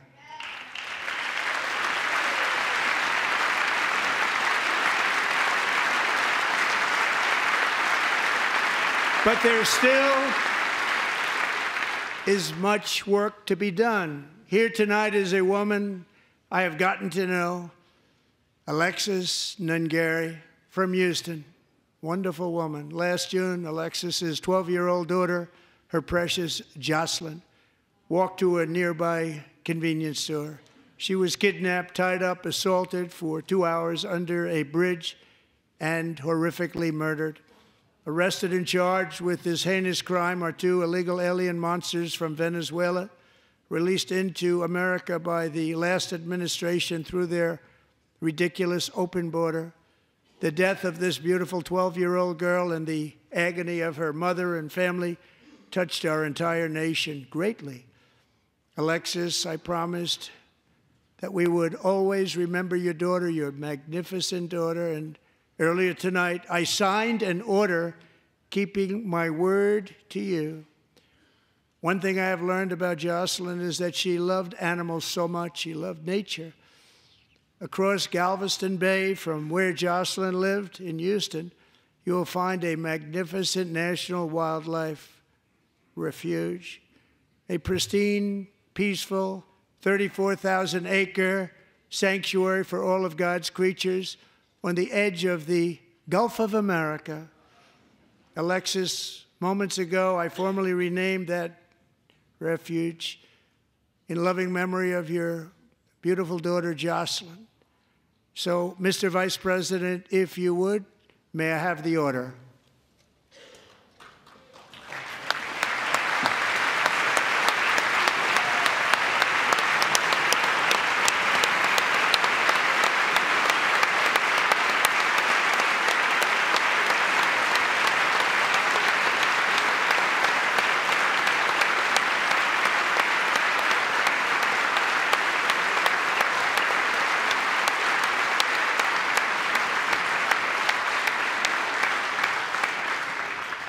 Thank you very much. All 3 savages charged with Jocelyn and Lakin's murders were members of the Venezuelan prison gang, the toughest gang, they say, in the world, known as Tren de Aragua. 2 weeks ago, I officially designated this gang, along with MS-13 and the bloodthirsty Mexican drug cartels, as foreign terrorist organizations.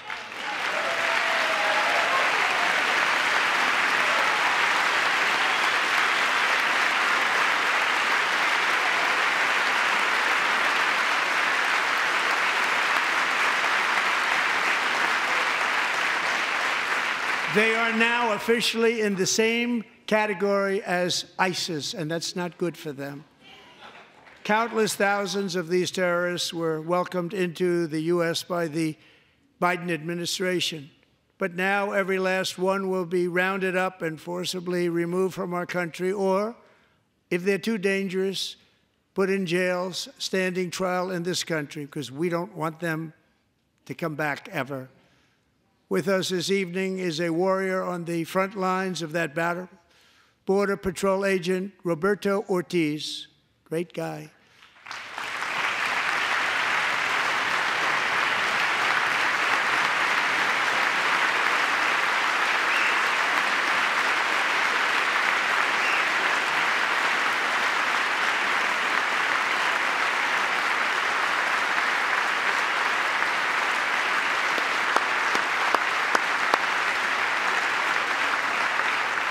In January, Roberto and another agent were patrolling by the Rio Grande near an area known as Cartel Island. Doesn't sound too nice to me. When heavily armed gunmen started shooting at them, Roberto saw that his partner was totally exposed, at great danger, and he leapt into action, returning fire and providing crucial seconds for his fellow agent to seek safety, just barely. I have some of the prints of that event, and it was not good. Agent Ortiz, we salute you for your great courage and for your line of fire that you took and for the bravery that you showed. We honor you, and we will always honor you. Thank you, Roberto, very much.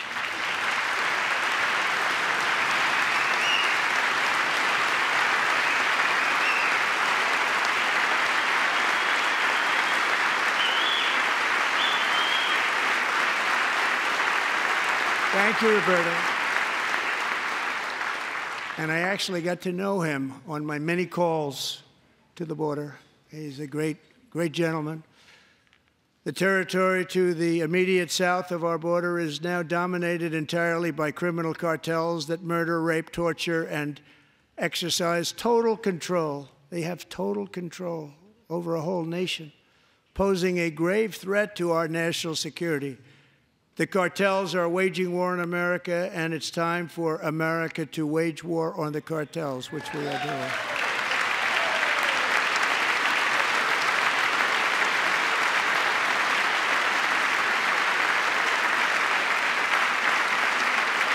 Five nights ago, Mexican authorities, because of our tariff policies being imposed on them, think of this, handed over to us 29 of the biggest cartel leaders in their country. That has never happened before. They want to make us happy. First time ever. But we need Mexico and Canada to do much more than they've done, and they have to stop the fentanyl and drugs pouring into the USA. They're going to stop it.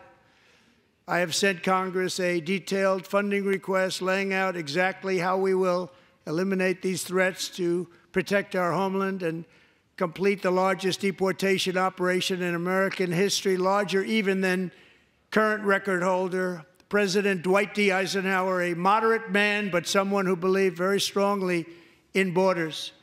Americans expect Congress to send me this funding without delay so I can sign it into law. So, Mr. Speaker, John Thune, both of you, I hope you're going to be able to do that, Mr. Speaker. Thank you. Mr. Leader, thank you. Thank you very much. And let's get it to me. I'll sign it so fast, you won't even believe it.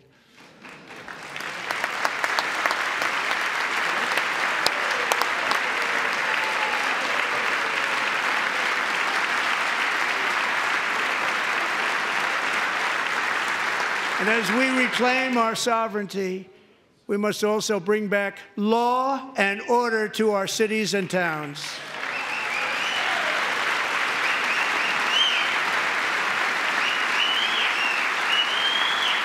In recent years, our justice system has been turned upside down by radical left lunatics. Many jurisdictions virtually ceased enforcing the law against dangerous repeat offenders while weaponizing law enforcement against political opponents like me. My administration has acted swiftly and decisively to restore fair, equal, and impartial justice under the constitutional rule of law, starting at the FBI and the DOJ. Pam, good luck.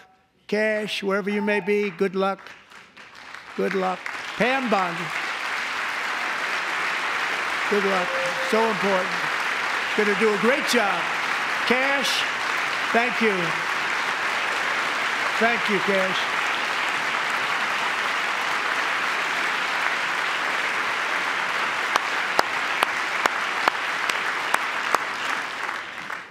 They've already started very strong. They're going to do a fantastic job. You're going to be very proud of them. We're also once again giving our police officers the support, protection, and respect they so dearly deserve. They have to get it. They have such a hard, dangerous job, but we're going to make it less dangerous. The problem is the bad guys don't respect the law, but they're starting to respect it, and they soon will respect it. This also includes our great fire departments throughout the country. Our firemen and women are unbelievable people, and we'll never forget them. And besides that, they voted for me in record numbers, so I have no choice.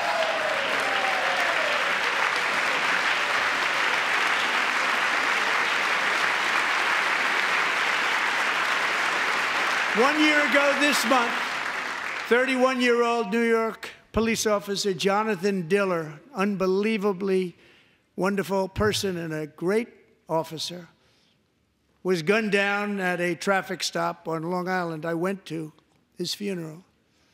The vicious criminal charged with his murder had 21 prior arrests, and they were rough arrests, too. He was a real bad one.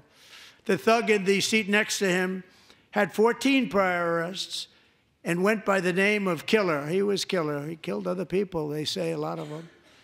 I attended Officer Diller's service, and when I met his wife and one-year-old son, Ryan, it was very inspirational, actually. His widow's name is Stephanie, and she is here tonight. Stephanie, thank you very much, Stephanie. Thank you very much.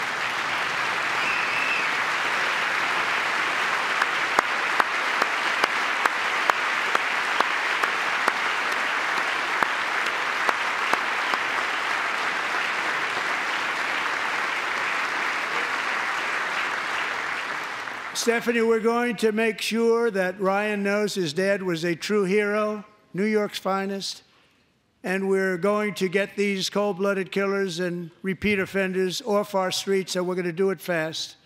Got to stop it. They get out with 28 arrests. They push people into subway trains. They hit people over the head, back of the head with baseball bats. We got to get them out of here.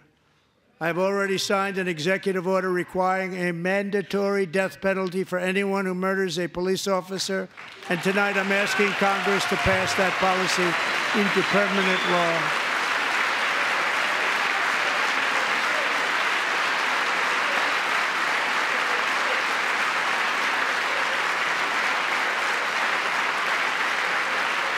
I'm also asking for a new crime bill getting tough on repeat offenders while enhancing protections for America's police officers so they can do their jobs without fear of their lives being totally destroyed.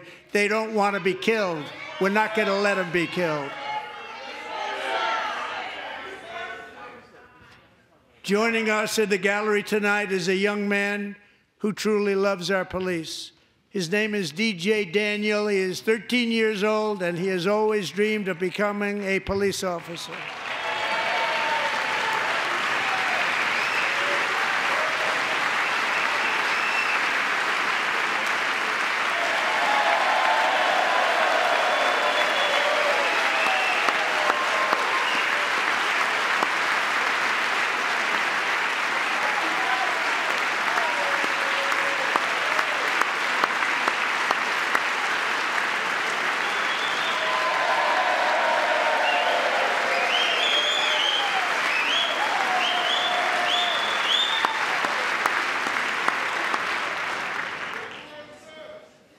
But in 2018, DJ was diagnosed with brain cancer. The doctors gave him 5 months at most to live. That was more than 6 years ago.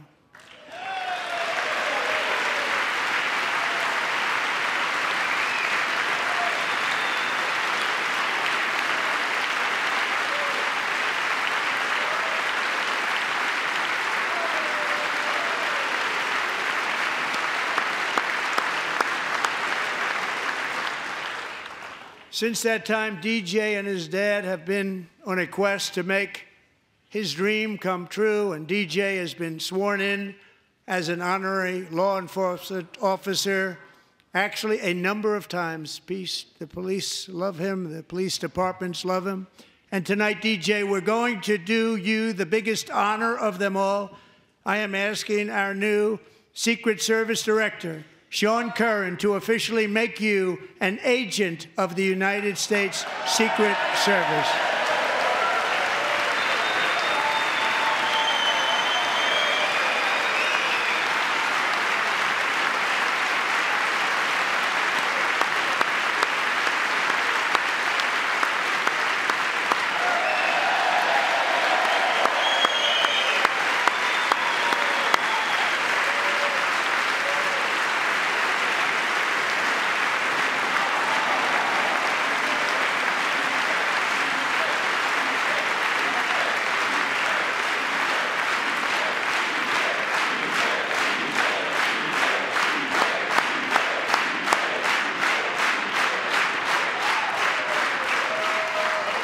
Thank you, DJ.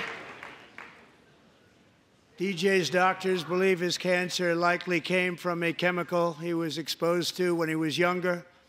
Since 1975, rates of child cancer have increased by more than 40%.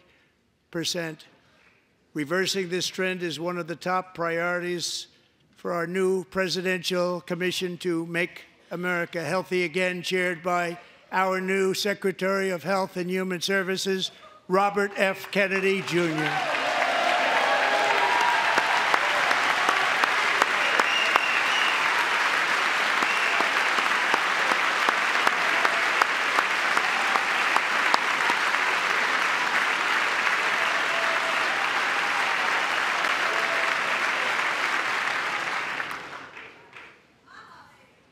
With the name Kennedy, you would have thought everybody over here would have been cheering. How quickly they forget. Our goal is to get toxins out of our environment, poisons out of our food supply, and keep our children healthy and strong. As an example, not long ago, and you can't even believe these numbers, 1 in 10,000 children had autism, 1 in 10,000. And now it's 1 in 36. There's something wrong, 1 in 36. Think of that. So we're going to find out what it is, and there's nobody better than Bobby and all of the people that are working with you. You have the best to figure out what is going on. Okay, Bobby, good luck. It's a very important job. Thank you.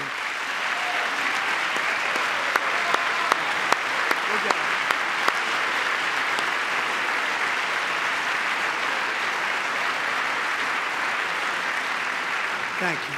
My administration is also working to protect our children from toxic ideologies in our schools.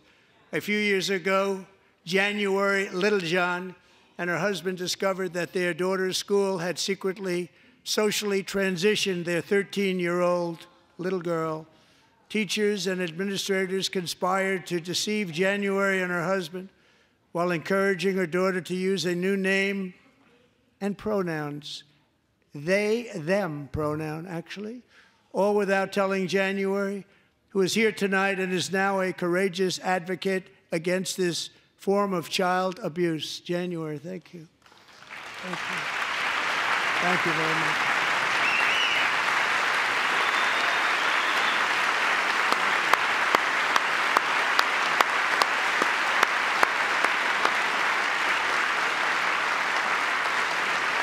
Thank you. Stories like this are why, shortly after taking office, I signed an executive order banning public schools from indoctrinating our children with transgender ideology.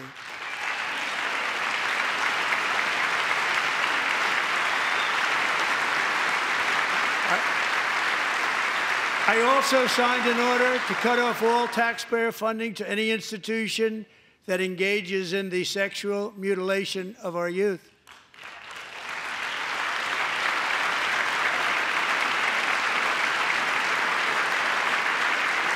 And now I want Congress to pass a bill permanently banning and criminalizing sex changes on children and forever ending the lie that any child is trapped in the wrong body. This is a big lie.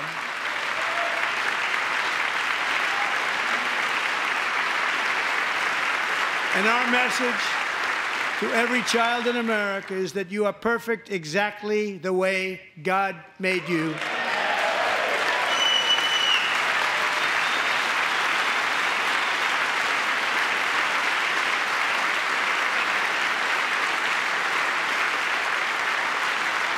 Because we're getting wokeness out of our schools and out of our military, and it's already out, and it's out of our society. We don't want it.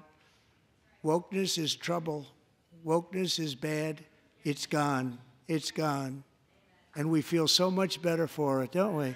Don't we feel better? Our service members won't be activists and ideologues. They will be fighters and warriors. They will fight for our country. And Pete, congratulations. Secretary of Defense, congratulations.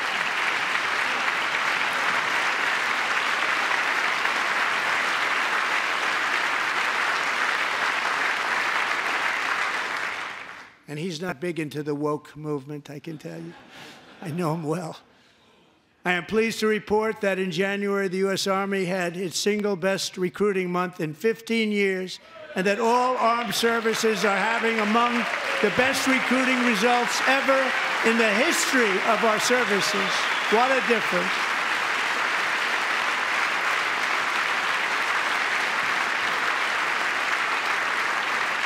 And you know, it was just a few months ago where the results were exactly the opposite. We couldn't recruit anywhere. We couldn't recruit. Now we're having the best results just about that we've ever had. What a tremendous turnaround. It's really a beautiful thing to see. People love our country again. It's very simple. They love our country, and they love being in our military again. So it's a great thing, and thank you very much. Great job. Thank you.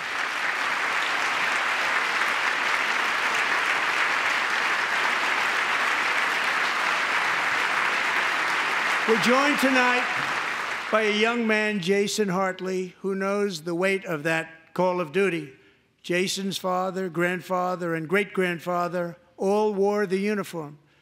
Jason tragically lost his dad, who was also a Los Angeles County Sheriff's deputy when he was just a boy, and now he wants to carry on the family legacy of service. Jason is a senior in high school, a six-letter varsity athlete, a really good athlete, they say, a brilliant student with a 4.46, that's good, GPA.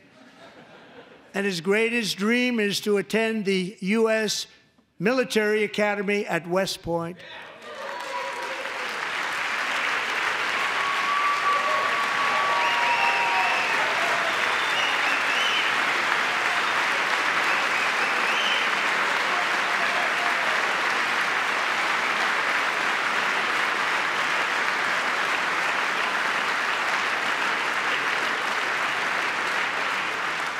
And Jason, that's a very big deal getting in. That's a hard one to get into. But I'm pleased to inform you that your application has been accepted. You will soon be joining the Corps of Cadets.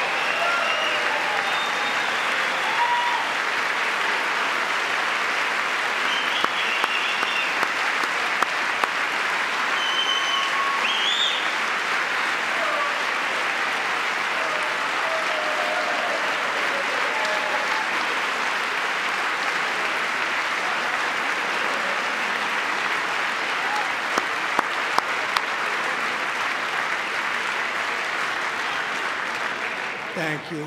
Jason, you're going to be on the long gray line, Jason. As Commander-in-Chief, my focus is on building the most powerful military of the future. As a first step, I'm asking Congress to fund a state-of-the-art Golden Dome missile defense shield to protect our homeland, all made in the USA.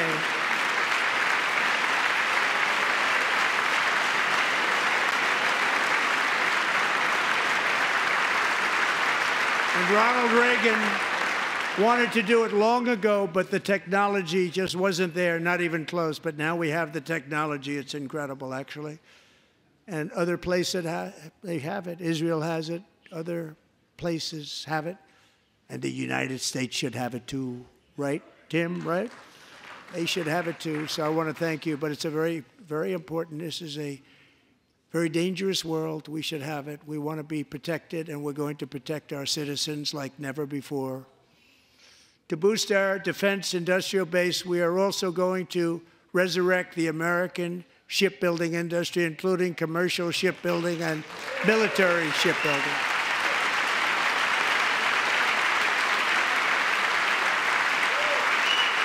And for that purpose, I am announcing tonight that we will create a new Office of Shipbuilding in the White House and offer special tax incentives to bring this industry home to America where it belongs. We used to make so many ships.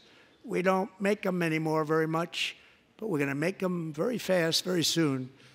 It will have a huge impact. To further enhance our national security, my administration will be reclaiming the Panama Canal, and we've already started doing it.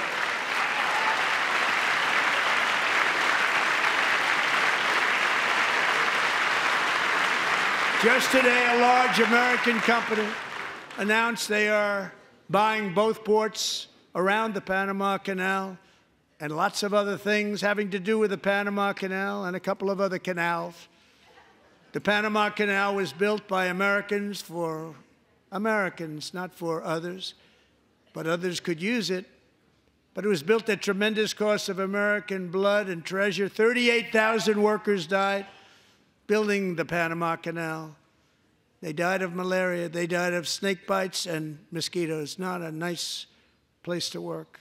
They paid them very highly to go there, knowing there was a 25% chance that they would die. The most expensive project also that was ever built in our country's history, if you bring it up to modern day costs. It was given away by the Carter administration for $1, but that agreement has been violated very severely. We didn't give it to China. We gave it to Panama, and we're taking it back.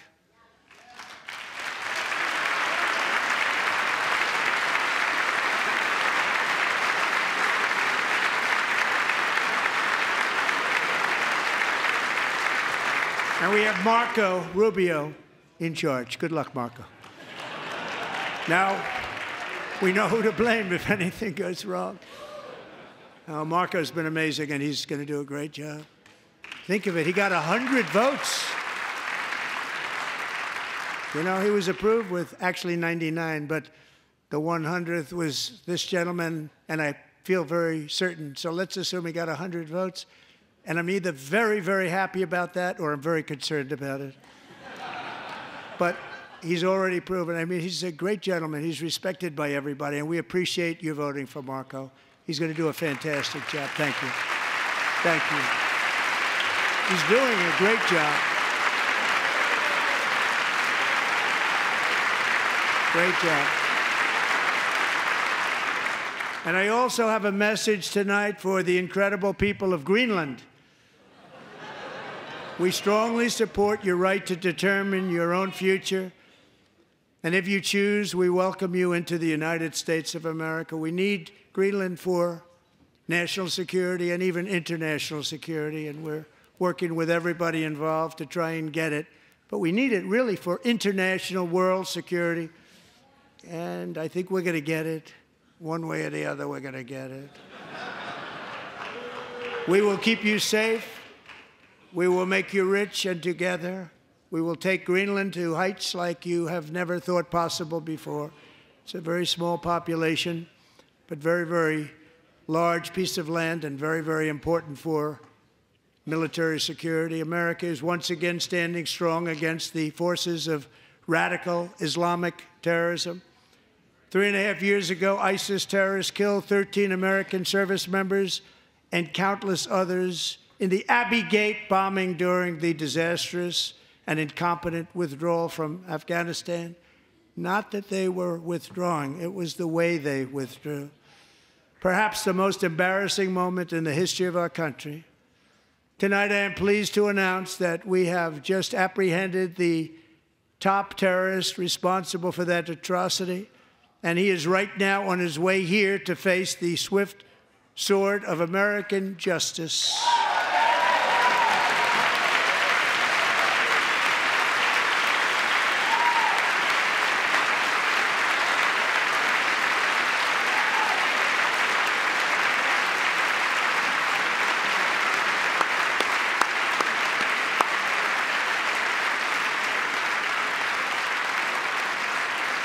And I want to thank especially the government of Pakistan for helping arrest this monster.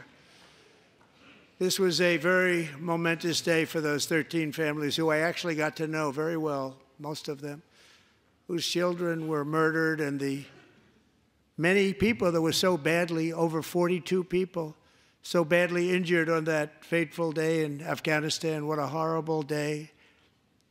Such incompetence was shown. That when Putin saw what happened, I guess he said, wow, maybe this is my chance. That's how bad it was.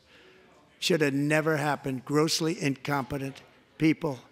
I spoke to many of the parents and loved ones, and they're all in our hearts tonight. Just spoke to them on the phone. We had a big call. Every one of them called, and everybody was on the line, and they did nothing but cry with happiness. They were very happy, as happy as you can be under those circumstances. Their child brother, sister, son, daughter was killed for no reason whatsoever. In the Middle East, we're bringing back our hostages from Gaza. In my first term, we achieved one of the most groundbreaking peace agreements in generations, the Abraham Accords.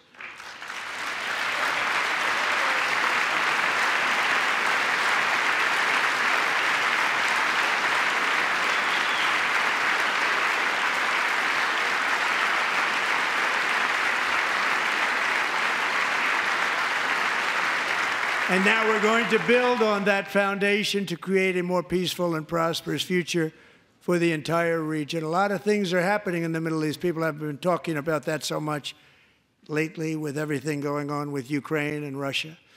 But a lot of things are happening in the Middle East. It's a rough neighborhood, actually. I'm also working tirelessly to end the savage conflict in Ukraine. Millions of Ukrainians and Russians have been needlessly killed or wounded in this horrific and brutal conflict with no end in sight. The United States has sent hundreds of billions of dollars to support Ukraine's defense with no security, with no anything.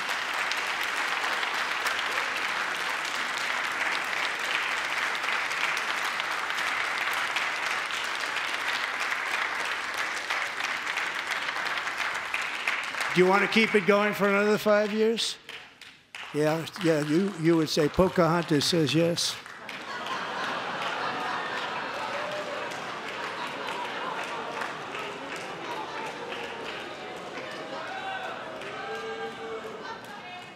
$2,000 people are being killed every single week. More than that. They're Russian young people. They're Ukrainian young people. They're not Americans. But I want it to stop. Meanwhile, Europe has sadly spent more money buying Russian oil and gas than they have spent on defending Ukraine, by far. Think of that. They've spent more buying Russian oil and gas than they have defending. And we've spent perhaps $350 billion, like taking candy from a baby. That's what happened. And they've spent $100 billion.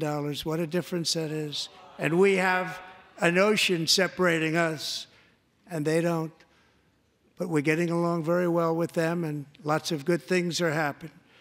Biden has authorized more money in this fight than Europe has spent by billions and billions of dollars. It's hard to believe that they wouldn't have stopped it and said, at some point, come on, let's equalize. You got to be equal to us. But that didn't happen. Earlier today, I received an important letter from President Zelensky of Ukraine. The letter reads, Ukraine is ready to come to the negotiating table as soon as possible to bring lasting peace closer. Nobody wants peace more than the Ukrainians, he said. My team and I stand ready to work under President Trump's strong leadership to get a peace that lasts. We do really value how much America has done to help Ukraine maintain its sovereignty and independence. Regarding the agreement on minerals and security, Ukraine is ready to sign it at any time that is convenient for you. I appreciate that he sent this letter, just got it a little while ago. Simultaneously, we've had serious discussions with Russia and have received strong signals that they are ready for peace. Wouldn't that be beautiful? Wouldn't that be beautiful?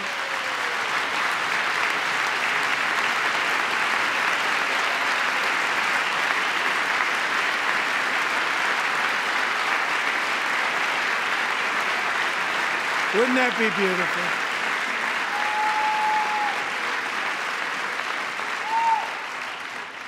It's time to stop this madness. It's time to halt the killing. It's time to end this senseless war. If you want to end wars, you have to talk to both sides. Nearly 4 years ago, amid rising tensions, a history teacher named Mark Fogel was detained in Russia and sentenced to 14 years in a penal colony. Rough stuff. The previous administration barely lifted a finger to help him. They knew he was innocent, but they had no idea where to begin. But last summer, I promised his 95-year-old mother, Malphine, that we would bring her boy safely back home. After 22 days in office, I did just that, and they are here tonight.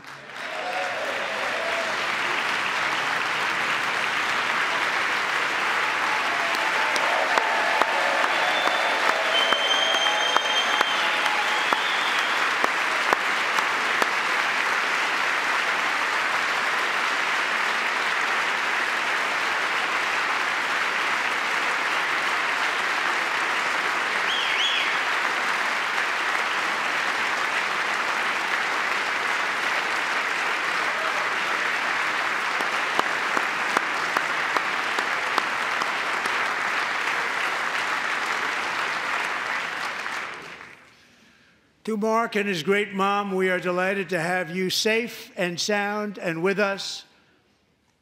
As fate would have it, Mark Fogel was born in a small rural town in Butler, Pennsylvania. Have you heard of it? Where his mother has lived for the past 78 years. I just happened to go there last July 13th for a rally. That was not pleasant. And that is where I met his beautiful mom right before I walked onto that stage. And I told her I would not forget what she said about her son. And I never did I? Never forgot.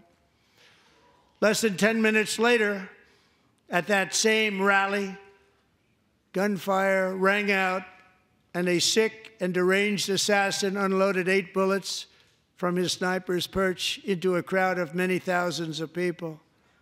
My life was saved by a fraction of an inch, but some were not so lucky.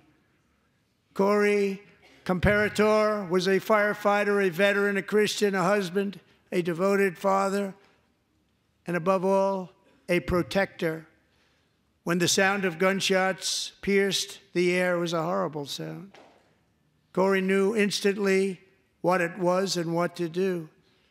He threw himself on top of his wife and daughters and shielded them from the bullets with his own body. Corey was hit really hard. You know the story from there. He sacrificed his life to save theirs. 2 others, very fine people, were also seriously hit.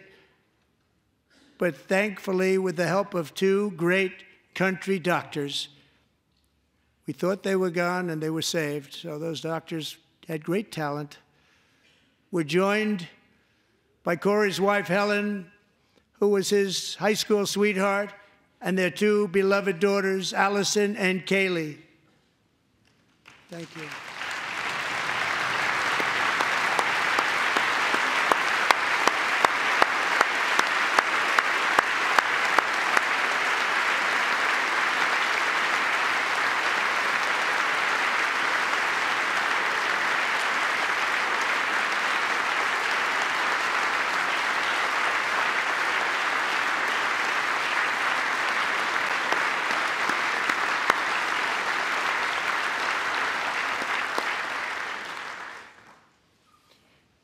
To Helen, Allison, and Kaylee, Corey is looking down on his 3 beautiful ladies right now, and he is cheering you on. He loves you. He is cheering you on. Corey was taken from us much too soon, but his destiny was to leave us all with a shining example of the selfless devotion of a true American patriot. It was love like Corey's that built our country, and it's love like Corey's that is going to make our country more majestic than ever before. I believe that my life was saved that day in Butler for a very good reason. I was saved by God to make America great again. I believe that. Thank you. Thank you.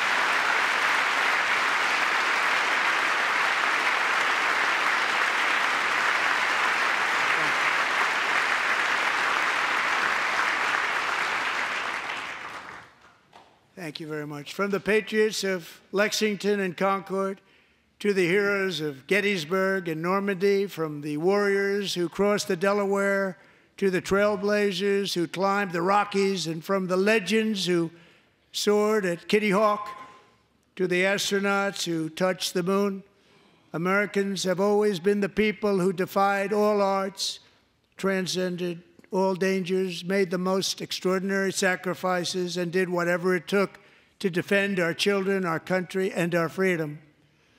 And as we have seen in this chamber tonight, that same strength, faith, love, and spirit is still alive and thriving in the hearts of the American people. Despite the best efforts of those who would try to censor us, silence us, break us, destroy us, Americans are today a proud, free, sovereign, and independent nation that will always be free, and we will fight for it till death. We will never let anything happen to our beloved country, because we are a country of doers, dreamers, fighters, and survivors. Our ancestors crossed a vast ocean, strode into the unknown wilderness, and carved their fortunes from the rock and soil of a perilous and very dangerous frontier. They chased our destiny across a boundless continent. They built the railroads, laid the highways, and graced the world with American marvels like the Empire State Building, the mighty Hoover Dam, and the towering Golden Gate Bridge. They lit the world with electricity, broke free of the force of gravity, fired up the engines of American industry, vanquished the communists, fascists, and Marxists all over the world, and gave us countless modern wonders sculptured out of iron, glass, and steel. We stand on the shoulders of these pioneers who won and built the modern age, these workers who poured their sweat into the skylines of our cities, these warriors who shed their blood on fields of battle and gave everything they had for our rights and for our freedom. Now it is our time to take up the righteous cause of American liberty. And it is our turn to take America's destiny into our own hands and begin the most thrilling days in the history of our country. This will be our greatest era. With God's help, over the next 4 years, we are going to lead this nation even higher, and we are going to forge the freest, most advanced, most dynamic, and most dominant civilization ever to exist on the face of this earth. We are going to create the highest quality of life, build the safest and wealthiest and healthiest and most vital communities anywhere in the world. We are going to conquer the vast frontiers of science, and we are going to lead humanity into space and plant the American flag on the planet Mars and even far beyond.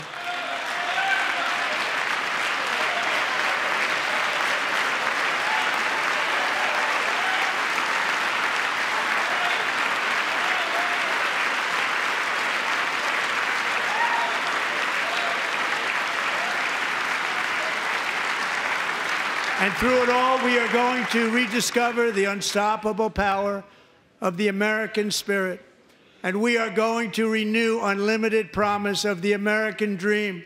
Every single day, we will stand up and we will fight, fight, fight for the country our citizens believe in and for the country our people deserve.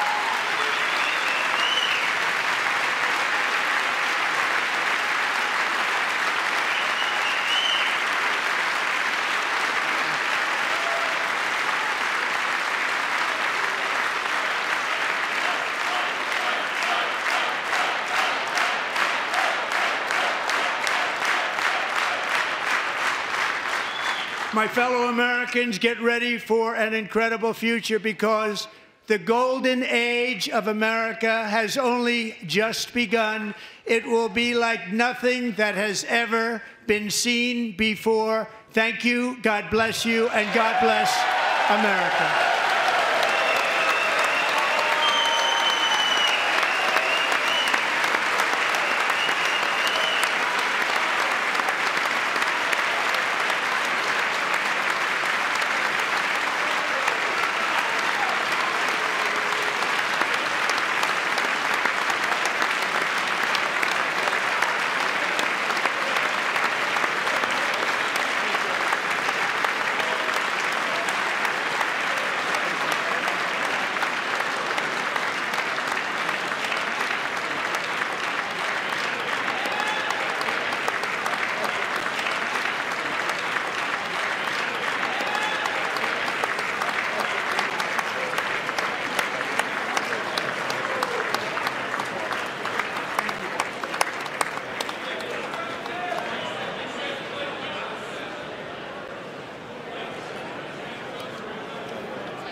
All right. Well, there you have it. There is President Trump wrapping up his address to the joint session of Congress here.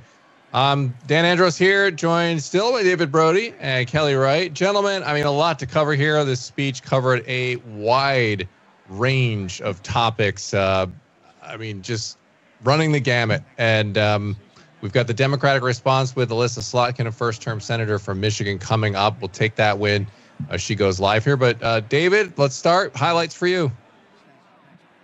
Well, let me just be clear. I don't want to filibuster because I could go about 23 minutes. So let me go about a minute and a half to 2 minutes or so. And then Kelly, obviously, I'm sure you have a lot to say as well. Where do I even begin? Why don't we start with the Democrats? Al Green, right off the top. I mean, that's going to be the moment. That'll be the news. There's other news in this speech as well, but that's the big news, so to speak, with Al Green interrupting the speech. You know, it's interesting. The singer Al Green once had a hit called "Here I Am, Come and Take Me." So I thought that was a bit ironic that Al Green from Congress, so there you go. I think that's called coming full circle. So you had that. But look, I have got quotes galore here. I thought what was fascinating to me, and a lot of people will talk about certain lines in the speech. To me, I think the most effective part of the speech, and we can talk about the moments and about DJ and brain cancer, just unbelievable. But to me, to ordinary Americans out there that don't give a rip about any of this type of stuff, they just want to kind of hear a little bit and go to sleep. To me, when he was listing off all of the ridiculous programs from USAID, the 8 million to make mice transgender, that type of stuff, that's the type of stuff that people remember. It resonates with them. Not all of the policy mumbo jumbo, they're not going to deal with any of that. They want to hear just kind of basic stuff, and that really resonated. So I thought the fact that he spent a lot of time on that and read about a 360-year-old supposedly in America, that we have on the Social Security rolls, that type of stuff I think resonates. I know it's not going to get kind of the sexy headline, but I think that was important. There's so much more here, Kelly, but I would just simply say that the Democrats in the chamber tonight, we saw all of the signs. I looked at some of the signs that said Save Medicare, Musk steals, all of the signs sadly are not going to work. Finally, I just say this. I'm looking at my list here. So many Democrats left the speech. Chris Van Hollen, Bernie Sanders, Jasmine Crockett, Ilhan Omar, Jamie Raskin, and it just goes on and on. They all left in the middle of the speech. So if you kind of look at all of this, it just was a night where Democrats didn't quite know what to do. Not to mention, they wouldn't stand for Laken Riley's mother and sister. They just sat on their hands. They wouldn't stand for DJ's story, having brain cancer. They just sat silent. I just thought it was a real bad visual night for Democrats. Right. And that's where I'm at. And don't forget, David, just to add to your point on that, they didn't appear to greet Trump's cabinet when they came in, and that was kind of setting the tone right off the beginning. That's political. That's political. But when you don't stand for a boy with brain cancer, well, that's a whole nother level. That's a whole nother level. I'm not equating those two by any stretch of the imagination. I'm just saying that even in DC circles, that's sort of normally they all handshake each other and then they go in. And hey, it just set the tone for the night. But Kelly, your response here to what you saw tonight. My response goes beyond the politics and to the human aspect. And the reason why I bring that up is that many people look at this president and say that he doesn't have a heart, that he doesn't really care about people. Look, what happened to young DJ surviving brain cancer, and the fact that he had longed to be a police officer, and the president on the spot having the wherewithal and the sensitivity to meet that young child's desire and aspiration by fulfilling that dream, naming him and actually deputizing him as an honorary Secret Service agent. That means the world to a lot of fathers, and his father was with him. That means so much to so many young kids in America who have dreams of going not only to law enforcement, but other dreams and aspirations that they might have. That is a human element that shows a different side of this president. Another aspect was the young man who dreamed of going to West Point, and the president giving him the surprise of his life announcing before the world that he is now going to walk the gray line and serve and get his degree from West Point. And if you've ever been to West Point, it is an incredible, magical place where soldiers are not only born, but soldiers are taught and trained in leadership. The president tonight, in those two moments, showed his care and compassion for young America. He did a lot of other things too. He talked about securing the border, securing the homeland, as we discussed. He appealed to Congress to give him more money for that. He also talked about restoring common sense to government. He is talking about protecting America's children, speaking most notably about some of the human trafficking things and some of the things that happened to young girls. The president undoing Biden's economic damage, talking about how messy it is. We're still going to see him maneuver through that in his administration. As far as the Democrats not standing for any of those particular human moments, it's time for them not only to get a firm footing, but to check themselves. This is one of the things they were warned about from moderate Democrats, and that is not to let go of appreciating America and appreciating the country and the challenges that lie ahead. The president also talked about making government work for the American citizens. That will resonate with a lot of Americans. The president also talked about putting American workers first and bringing back American manufacturing. That is a big deal. And we've seen some manufacturing, many people coming to this country because of Doge. I know we're going to have a rebuttal, and we should be looking out for that. But the president, I think, delivered a speech that many people, critics, will have to think about what they did and if they liked it.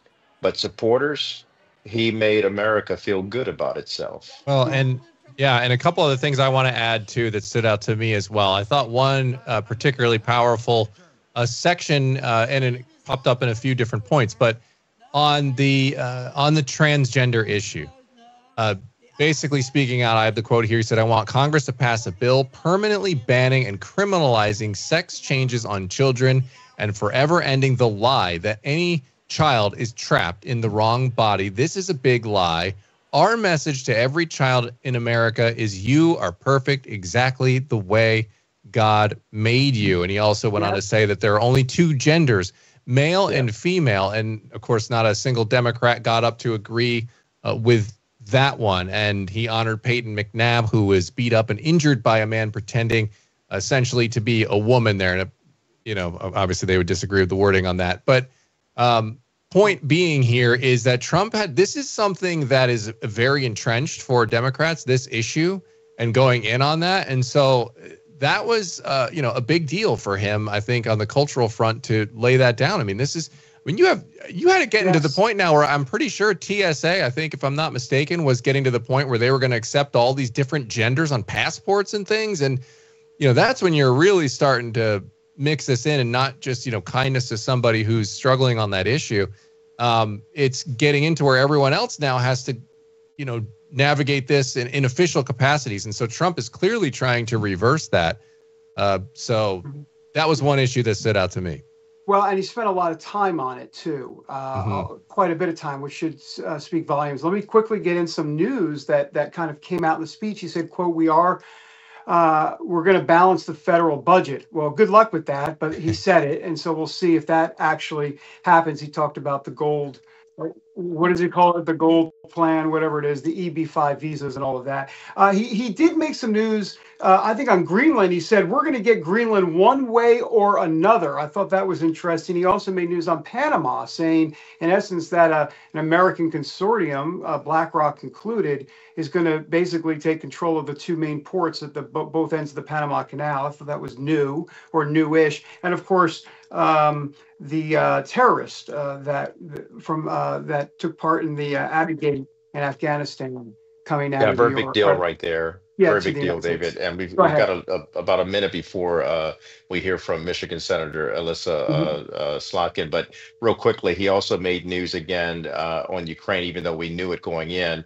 He did indicate that he received a letter from Zelensky and that he also received information from Russia, which we did not know going into the speech. So there again, we see some parting of the ways with Ukraine, that they, I should say, actually coming together with Ukraine to make sure that they can negotiate that rare minerals deal and then go on to try to make that peace deal with Russia. Russia giving them every indication that they are willing to sit down and talk.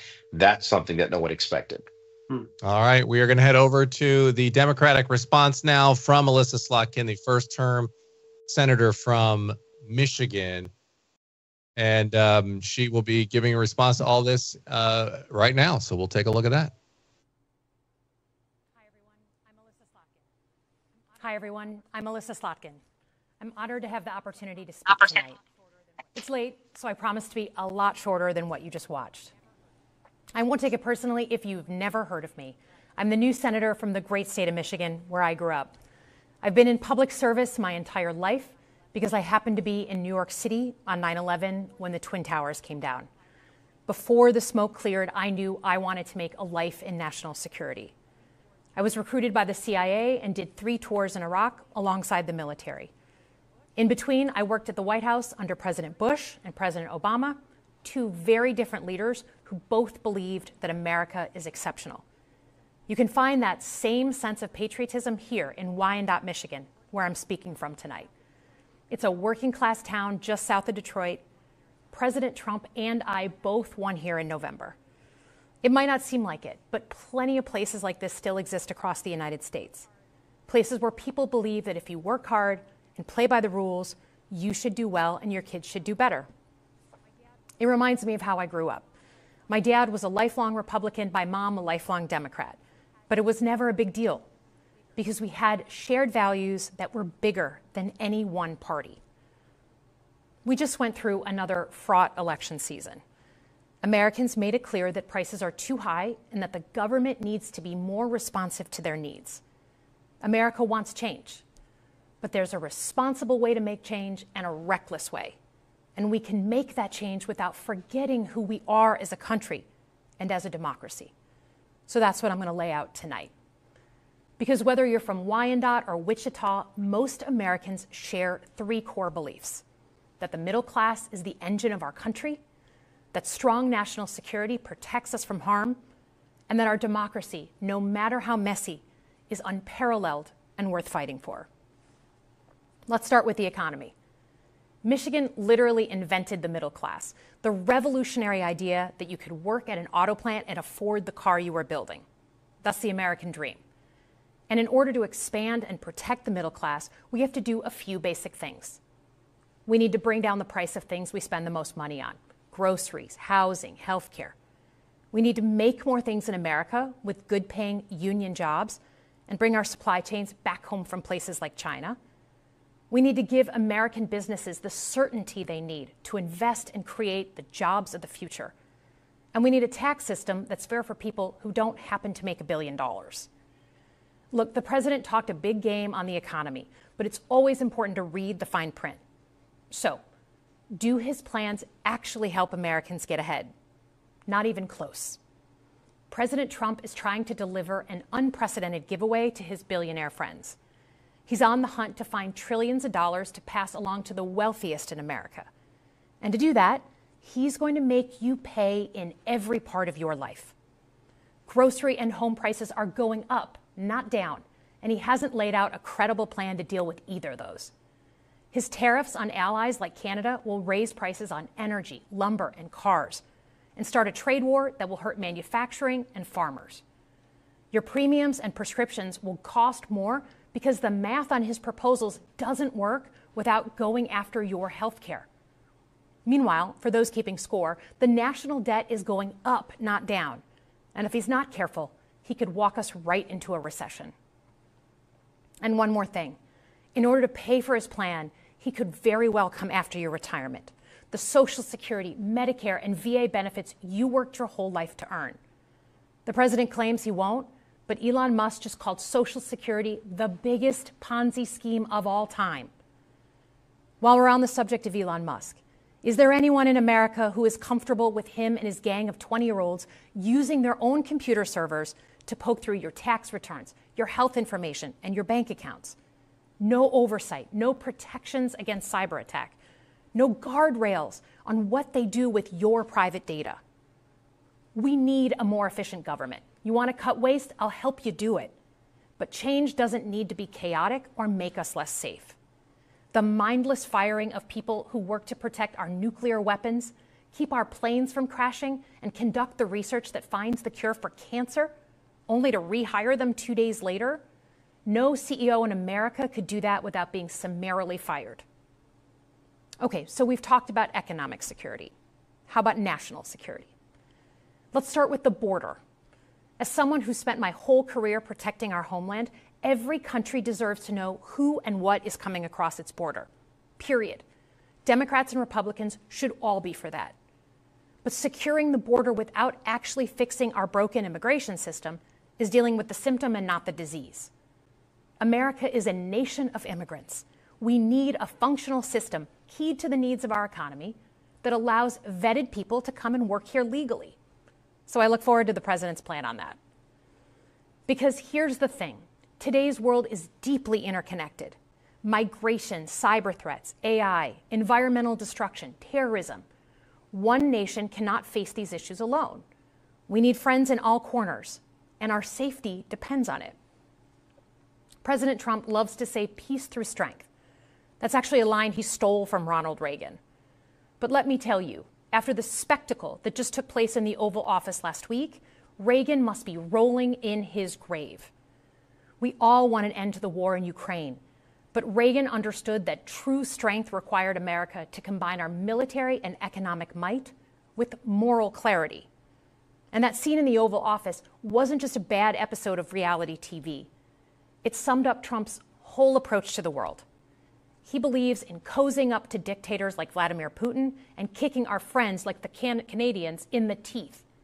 He sees American leadership as merely a series of real estate transactions. As a Cold War kid, I'm thankful it was Reagan and not Trump in office in the 1980s. Trump would have lost us the Cold War. Donald Trump's actions suggest that in his heart, he doesn't believe we're an exceptional nation. He clearly doesn't think we should lead the world. Look, America is not perfect, but I stand with the majority of Americans who believe we are still exceptional, unparalleled. And I would rather have American leadership over Chinese or Russian leadership any day of the week. Because for generations, America has offered something better. Our security and our prosperity, yes, but our democracy, our very system of government, has been the aspiration of the world. And right now, it's at risk.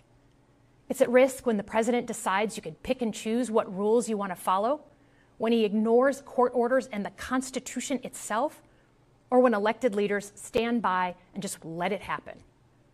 But it's also at risk when the president pits Americans against each other, when he demonizes those who are different and tells certain people they shouldn't be included. Because America is not just a patch of land between two oceans. We are more than that. Generations have fought and died to secure the fundamental rights that define us. Those rights and the fight for them make us who we are. We're a nation of strivers, risk takers, innovators, and we are never satisfied. That is America's superpower. And look, I've lived and worked in many countries. I've seen democracies flicker out. I've seen what life is like when a government is rigged. You can't open a business without paying off a corrupt official. You can't criticize the guys in charge without getting a knock at the door in the middle of the night. So as much as we need to make our government more responsive to our lives today, don't for one moment fool yourself that democracy isn't precious and worth saving. But how do we actually do that? I know a lot of you have been asking that question. First, don't tune out. It's easy to be exhausted, but America needs you now more than ever. If previous generations had not fought for this democracy, where would we be today? Second, hold your elected officials, including me, accountable. Watch how they're voting.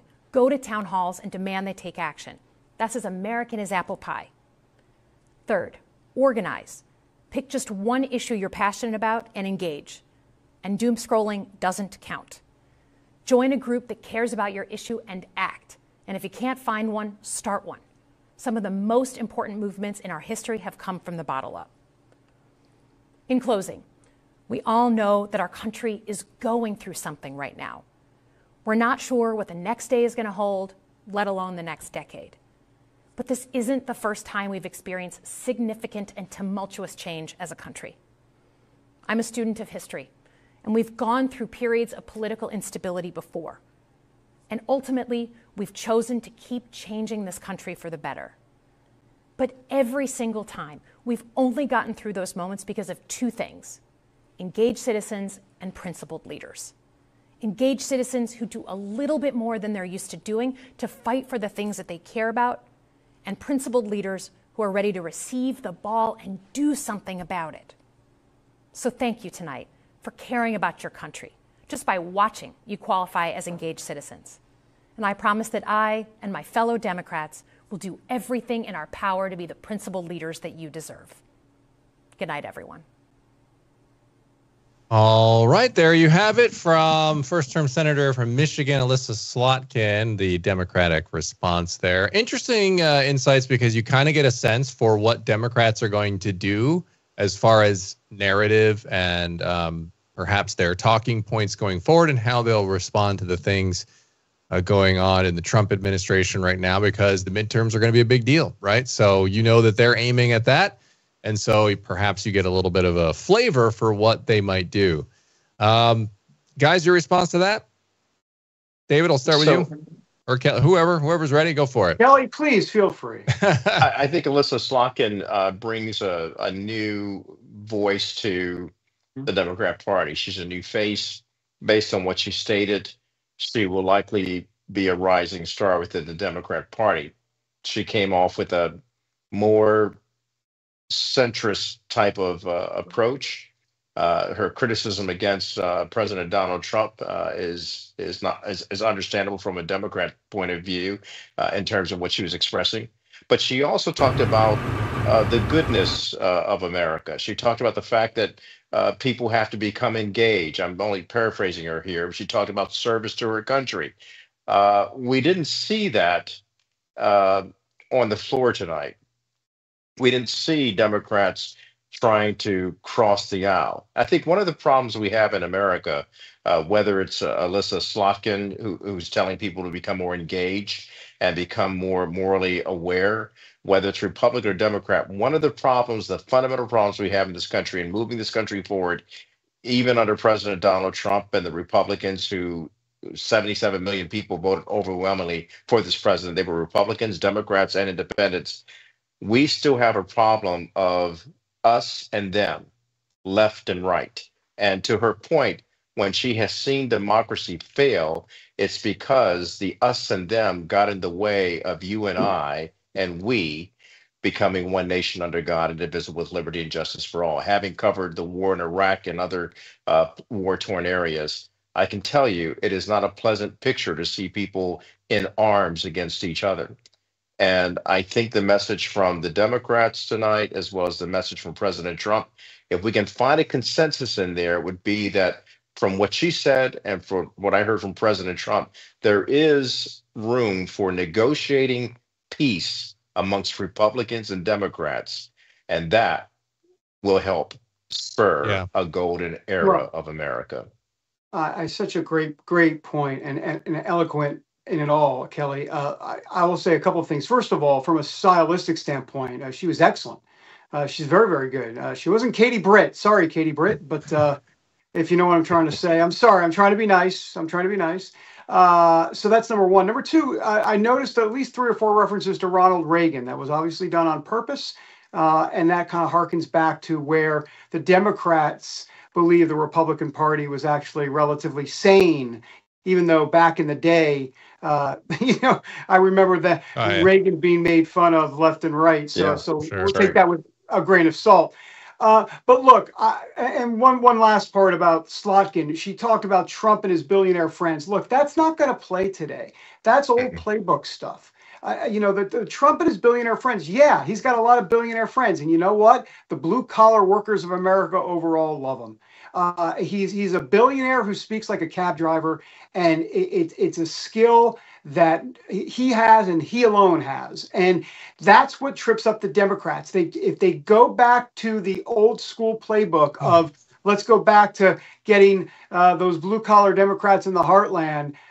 That's not going to work because they've made their deal with the far left. And until they break that deal, then nothing changes. So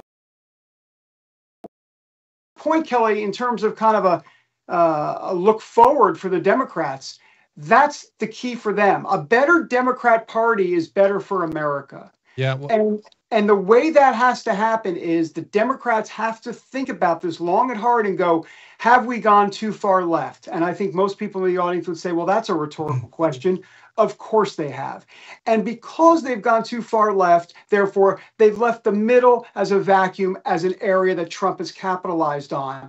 And if they can go and distance themselves and say, we're done with the far left nonsense, the uncommon sense, and come back to the middle, then maybe there's a new dawn of blue dog Democrats that are out there, translated into millions of people that will vote for Democrats, but they've got to come back to the middle. And I think tonight was an attempt by Slotkin to try to do exactly that. Well, and it's interesting. A couple things stood out to me on that front, David, to pick up what you're talking about, the harkening back to Reagan, the American dream, this middle class. She defined the American dream as essentially working at an auto plant and being able to buy a car.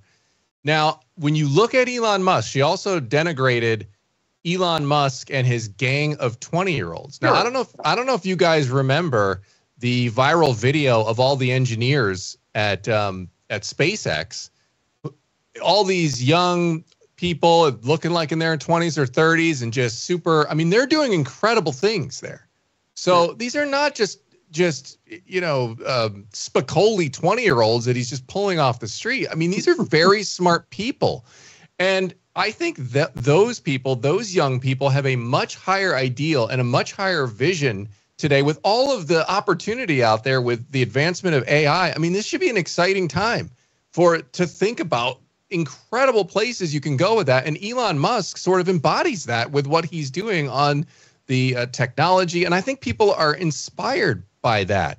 And so to bottle up the American dream as I'm going to go work at and there's nothing wrong with working at a factory. It's an honest day's living. I'm not saying that. But what I am saying is I think her vision of the American dream was extremely limited.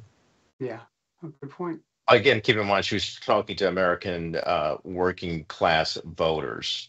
Yeah. And to that end, that's what she was trying to state. The bottom line here, though, if you look into the nuggets of what she said, in terms of us not being a perfect people and she herself holding herself to account, well, that's refreshing.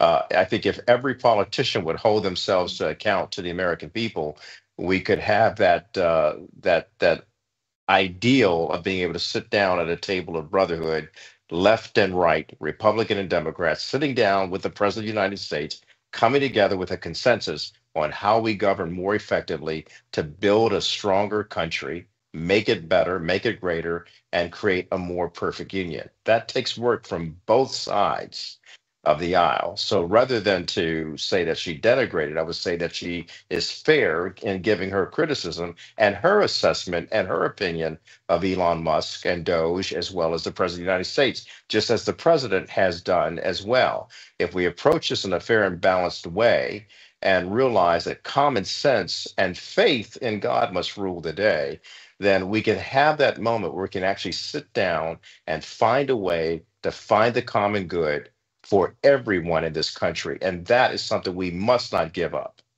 Absolutely. And Dan, can I just quickly just sum up Trump and his speech tonight in about 30 seconds, which I simply say that he was in his zone tonight. It's kind of like a quarterback, when they're in that zone, or any athlete, they're in that zone, and the quarterback is completing 20 of 20 passes, 15 of 15 passes. He's locked in, and he was locked into things that are copacetic and trending with what Americans want as well. He was in his wheelhouse, and because of that, with the mandate, he didn't go outside of the safe spaces, things that were really, really controversial. Sure, he does that from time to time, but my point is overall, he was tracking with the American people, whether it be on the gender ideology, whether it be on immigration, on crime, on the economy. He was right there. Doge, the public shows that the public opinion polls show that Doge is actually popular when it comes to cutting money, federal bureaucracy down as it relates to the money spent. The federal workers, a bit of a different story, but he didn't really go to so much to the federal workers as he did with the long list of money cuts. So he was in his zone, and because of that, I thought it was an extremely effective speech. All right. Well, CBN. I'll say one thing. Before the night began, the president said, "This is going to be a big night. I would tell it like it is."